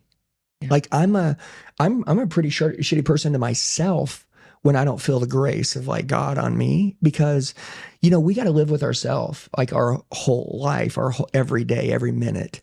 And, you know, your mind isn't your friend. Right? Like it tries to sell you stories and lies. You know, the devil is very good. He's the father of lies. And so he'll try to sell you every story in the world, why you can't make it, why you're not worthy, why you're not valued, why she's against me, why, you know, that. And really at the end of the day, those are all stories. They're all stories that I made up. And, you know, the truth of it is that like we can live in abundance. Honestly, I had scarcity and poverty beaten into me as like at a core level as a kid. And so like, until I really got close to God, did we ever step into abundance? I mean, I always say that one of your superpowers is you're an excellent communicator. And now here seeing you, the communication, the conviction that comes from you, I think that sometimes God speaks through you. That's why I think the secret for your conviction, because you're an excellent storyteller. The way that you speak, even you got me emotional, several stories. I don't know, what's your secret for communication, man? You know, well, we believe in having like a ministry. You can save lives in church. And I think that honestly with us, like he has this gift of doing exactly what you said, that that we believe that we do it in that. Is you look at like John Maxwell, you know, right? And like he was a preacher, like he did all of this and he changed a lot of lives, but the church wasn't the way to do it. He taught through leadership in businesses, and that was his calling. So I really truly believe he that saved more people on the street than he could ever have in a church. Right. I study people, and I'm pretty hard to get through to sometimes. And so I tend to feel like what someone was going through or how they operated or acted when they got through to me. And I figure if look, I always say this, a focused fool can beat a distracted genius, right? Like you can be the smartest person in the world. If you're an underdog, if you can just get focused, if you can just use your heart, if you'll just be willing to be coached, like you're going to become dangerous. So anything that anyone can do to me, because like, honestly, I'm not that smart. Like, I'm like, okay, I need to learn that because I can do it to the masses now. And it's not that I can do it, but I can tell my story the way that I need to get people to understand it. Because at the end of the day, I didn't understand the Bible, but Jackie reading a child's Bible to me, she got it through to me, and that creates this love, right? And so like it doesn't. He would fall asleep most of the times, but he got it. Well, yeah, but persistence.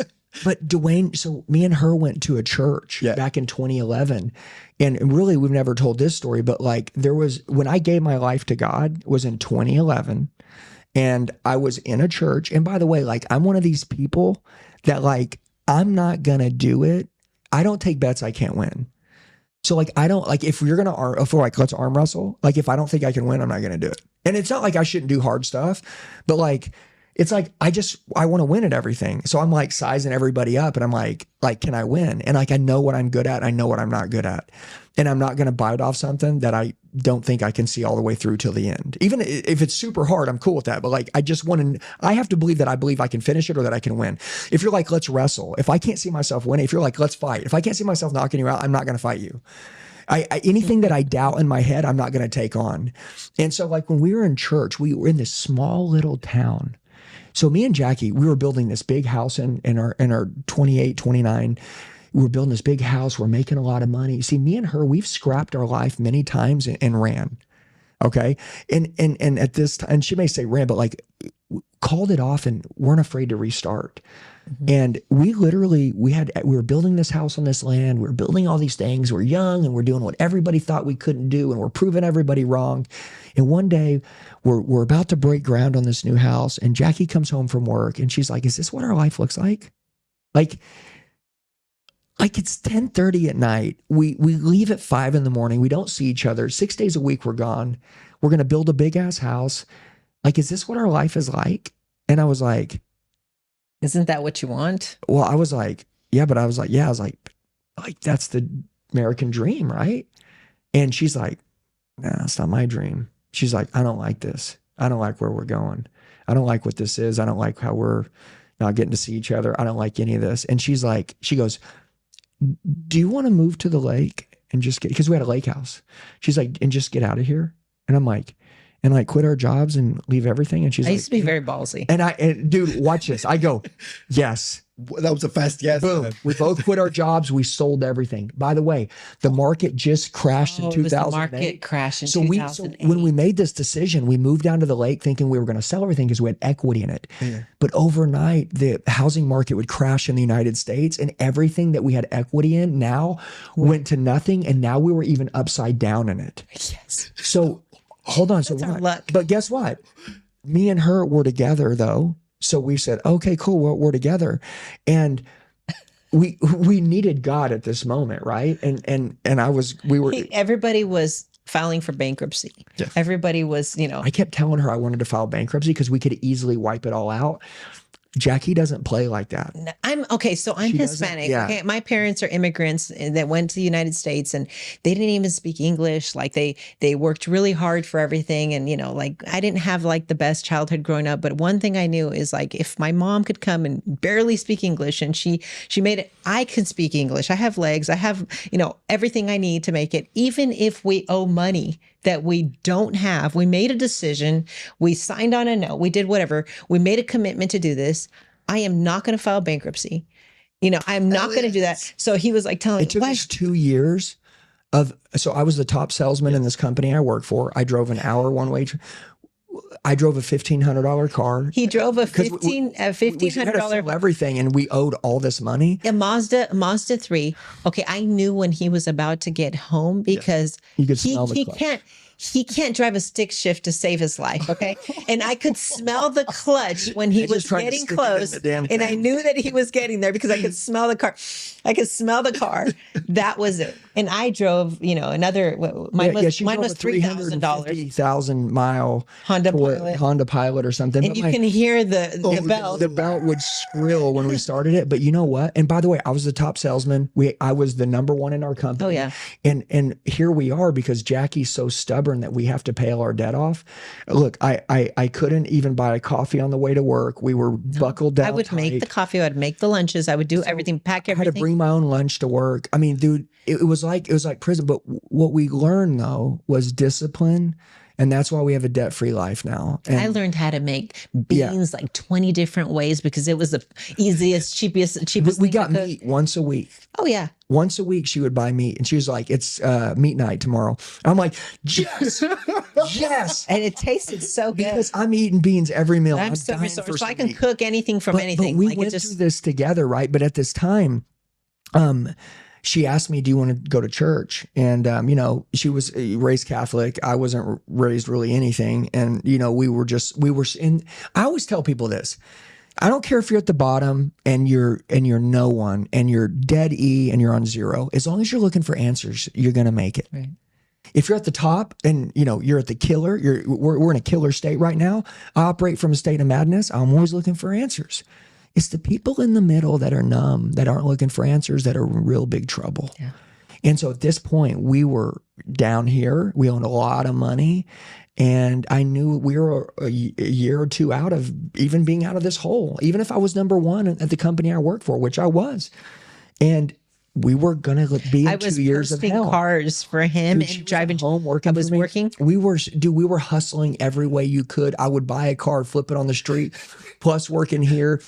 But going back to God though, like the thing that really helped me when you said like I'm a good communicator, and I think about the times where people got through my thick head when I needed to change, and I think about those people and how they got to me. Okay. I think about the way Patrick Bet David speaks, the way that he talks, the stories he tells. Ed Milet, the way he talks, the stories he tells. And these guys are all my very good friends now. David Goggins, the way that he, which I'm doing a big event with him, April 26th. When we go back, like all these guys now are my buddies. I've learned something from all of them. But this preacher, this guy would set the foundation even for this man who I am now. We go in, and the very first service, this guy goes, "All right, today I'm going to piss some people off." Dude, Preacher talk like this. preacher talk just like this. He goes, "I'm going to piss some people off. Some of you guys came in here and you wanted to feel good today. You want me to tell you everything's going to be okay? It ain't. I'm going to give you the truth today.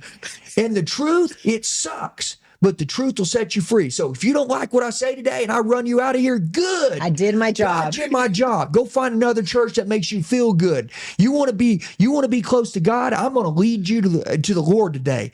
And dude, and I remember like this guy was so direct, and he would yell, and he was passionate. And dude, I always say this, and this is why like me and Jackie I think are killing it, is because you can be a preacher in the pulpit. You can know everything about the Bible. You can know everything about God, but you can be up there and you can lead no one to him. Because you know everything doesn't mean that people see that you're still hungry about what the hell that you're living for. And that's why I tell people, I'm like, dude, you could have $100 million in a private jet and I could be broke over here, but because I'm hungry, everyone's going to come over here and they're not going to go over there with your loser ass. And one of the things that me and her have always gravitated towards is hunger. Tony Robbins says the difference between people who make it and people who don't are those that are hungry. Gotta stay hungry. It's a hunger. It's a hungry thing that's in you that draws people toward you, that makes people want to dream with you. And then there's the nightmare land guy, and then there's the dreamer, right? And so the passionate guy is the guy that everybody believes in because it seems like he knows the way, right? And so this guy, the way that he was talking about God, I felt like he knew the way. And I remember this. I told you, at the end of the service, he was like, "Hey, raise your hand if you want to give your life to God." And I remember I was like, that sounds so good, right? But I was like, no, I'm not gonna do it, And so I stepped back and I skipped it and I left and I was really upset. because I should have done it. And she's sitting next to me. It's just me and her, and come back the next week, come back the next week. It takes 6 services. And finally, at the end of about the 6th time I went, I remember I was closing my eyes and I was like, he's like, stand up. Because he's like, everybody bow your head, close your eyes. So we're sitting like this, we've got our eyes closed. And he's like, I want you to stand up and I want you to meet me eye to eye. And it's a very small church. There was only 50 people in there, right? And so It felt like such a big I church. remember looking around one time and there was like people looking around that wouldn't like close their eyes and they're like seeing who's going to stand up. And I was like, oh, dude, like you're going to get judged. Like, oh my God. This day, I remember I had this peace come over me and I just remembered, I was like, this is the time where I, like give up my old life. And I remember when I stood up, I remember I started bawling. I was crying. I never cry. So she could see me cry. So she started to cry. And I remember that day, though, that would change everything for the rest of our life. Yeah. And I always tell people, like, I don't care what religion you have, having a relationship with God, praying over your family at night, like it's priceless. It's priceless. And, people say, what if you die and there's not God? Well, I believe there is. And I think one of the reasons why we're successful in business is because we had faith to believe that we were going to be successful. Mm-hmm. And we have found it. And I don't think anything is ever going to come good of anyone's life without faith. And if we get one day to where we die and God isn't real, well, I'm glad that I believe that he was. It made me a better man. I do believe, and I can name 5 times in my life, and which I know that I couldn't have a million, but I there's no way. Humans can't explain it. So it has to be a higher power. And I believe the way I believe, but that relationship, but I have felt before, like I can feel like anxiety and worry coming over me. And I just the only way it goes away. And immediately I can find peace. I wish I could buy this. It's just not for sale. Yeah. You know what I'm saying? If I could bottle the peace, then I would sell it. It doesn't exist. It's only in a relationship. We'd be the richest people in the world if we could bottle peace. Yeah, but the people that really believe in God, though, and I mean, don't go. A lot of people throw the God card around, and I want to make sure that I give him credit, because at the end of the day, I think she's not stupid. I'm too stupid to pull any of this off. I'm way too stupid. The only thing I did right was just honestly surrender and then ask him to use us, to use my treasures. I'm talented. I'm a very good salesman. I know I am. I've been a great salesman since I was a kid. My dad told me when I was a kid, he's like, dude, you're telling stories all the time. He called me Pinocchio. Your nose is always growing. I was always telling stories. But one day I would find out that a vast majority of my wealth would come from the ability to tell stories. And if you look at any of these influencers now that are building a real brand, they're amazing at telling stories. They're the best at painting pictures, influencing, persuading, selling scenarios, selling situations. They're so good at it. And they're on fire. Nobody wants to follow a freaking deadbeat loser. Okay? So I don't care how much money you make. I don't care how cool you think you are. Someone hungrier is going to take your spot.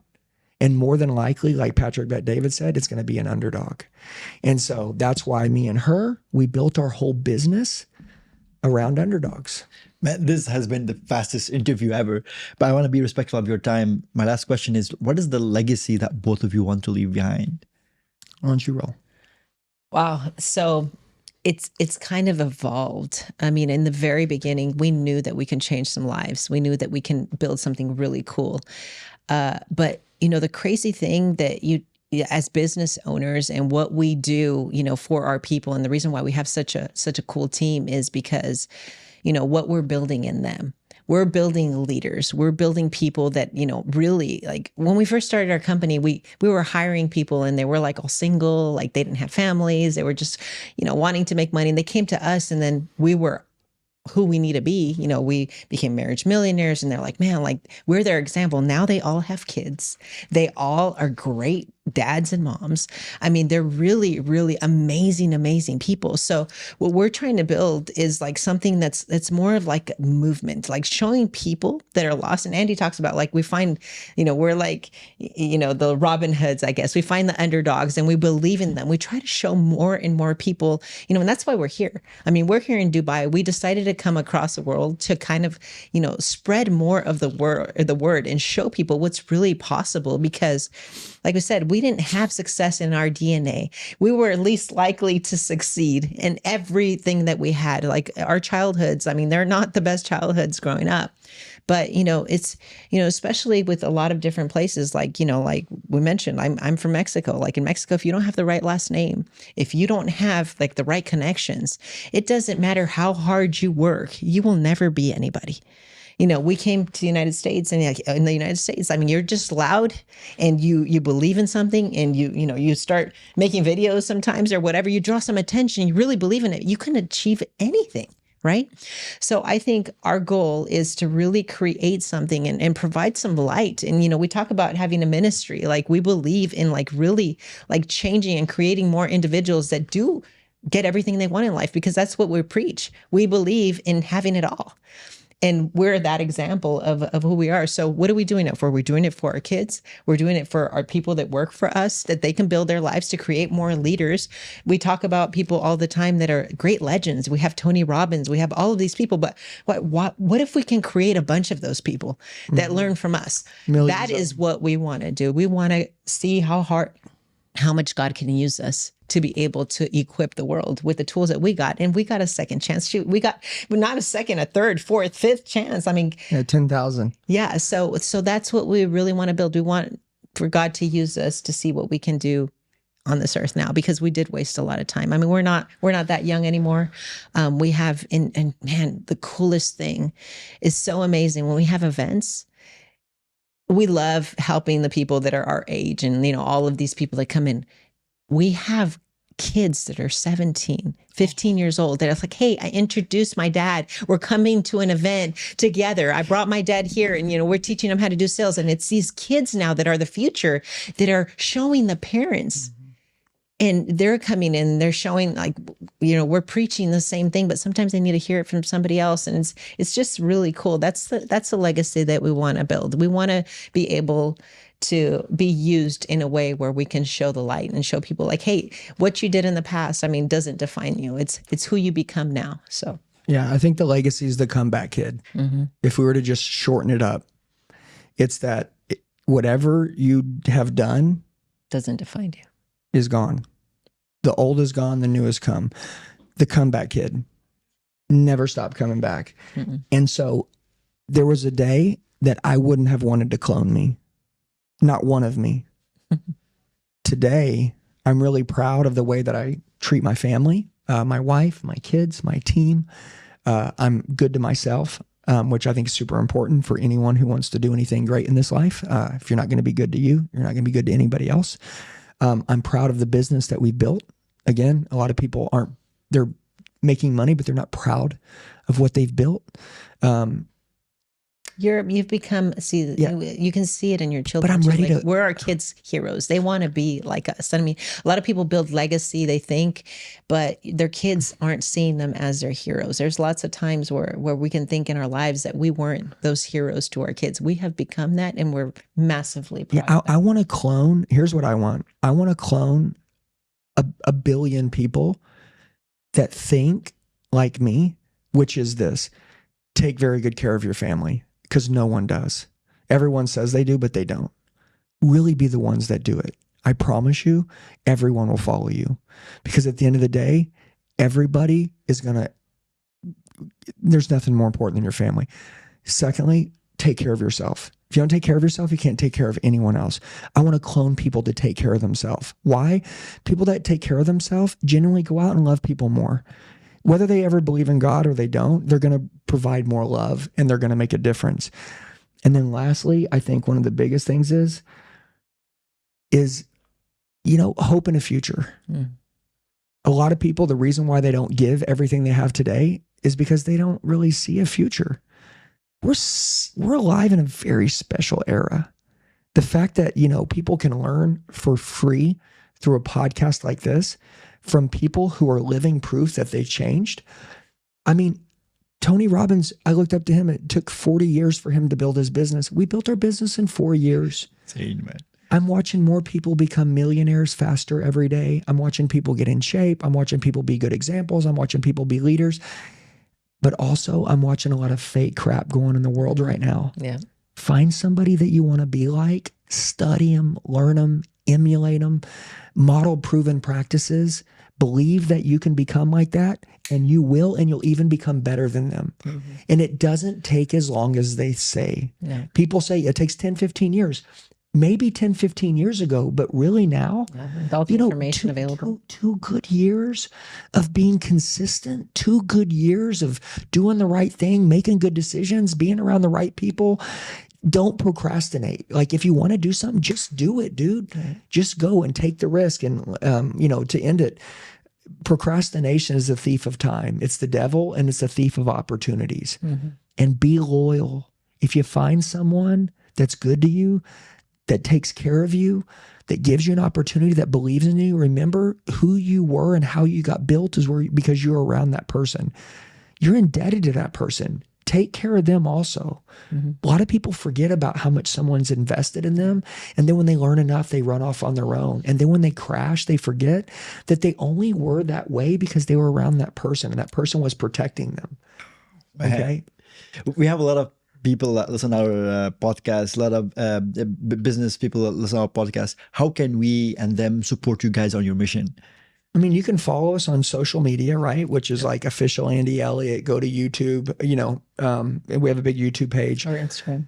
Instagram, yeah. Official Jacqueline Elliott on Instagram. You can see she drops all her content. Yeah. Mine's official Andy Elliott. The biggest thing is, we have a WhatsApp number used all around the world where people ask us questions. They just ask questions, right?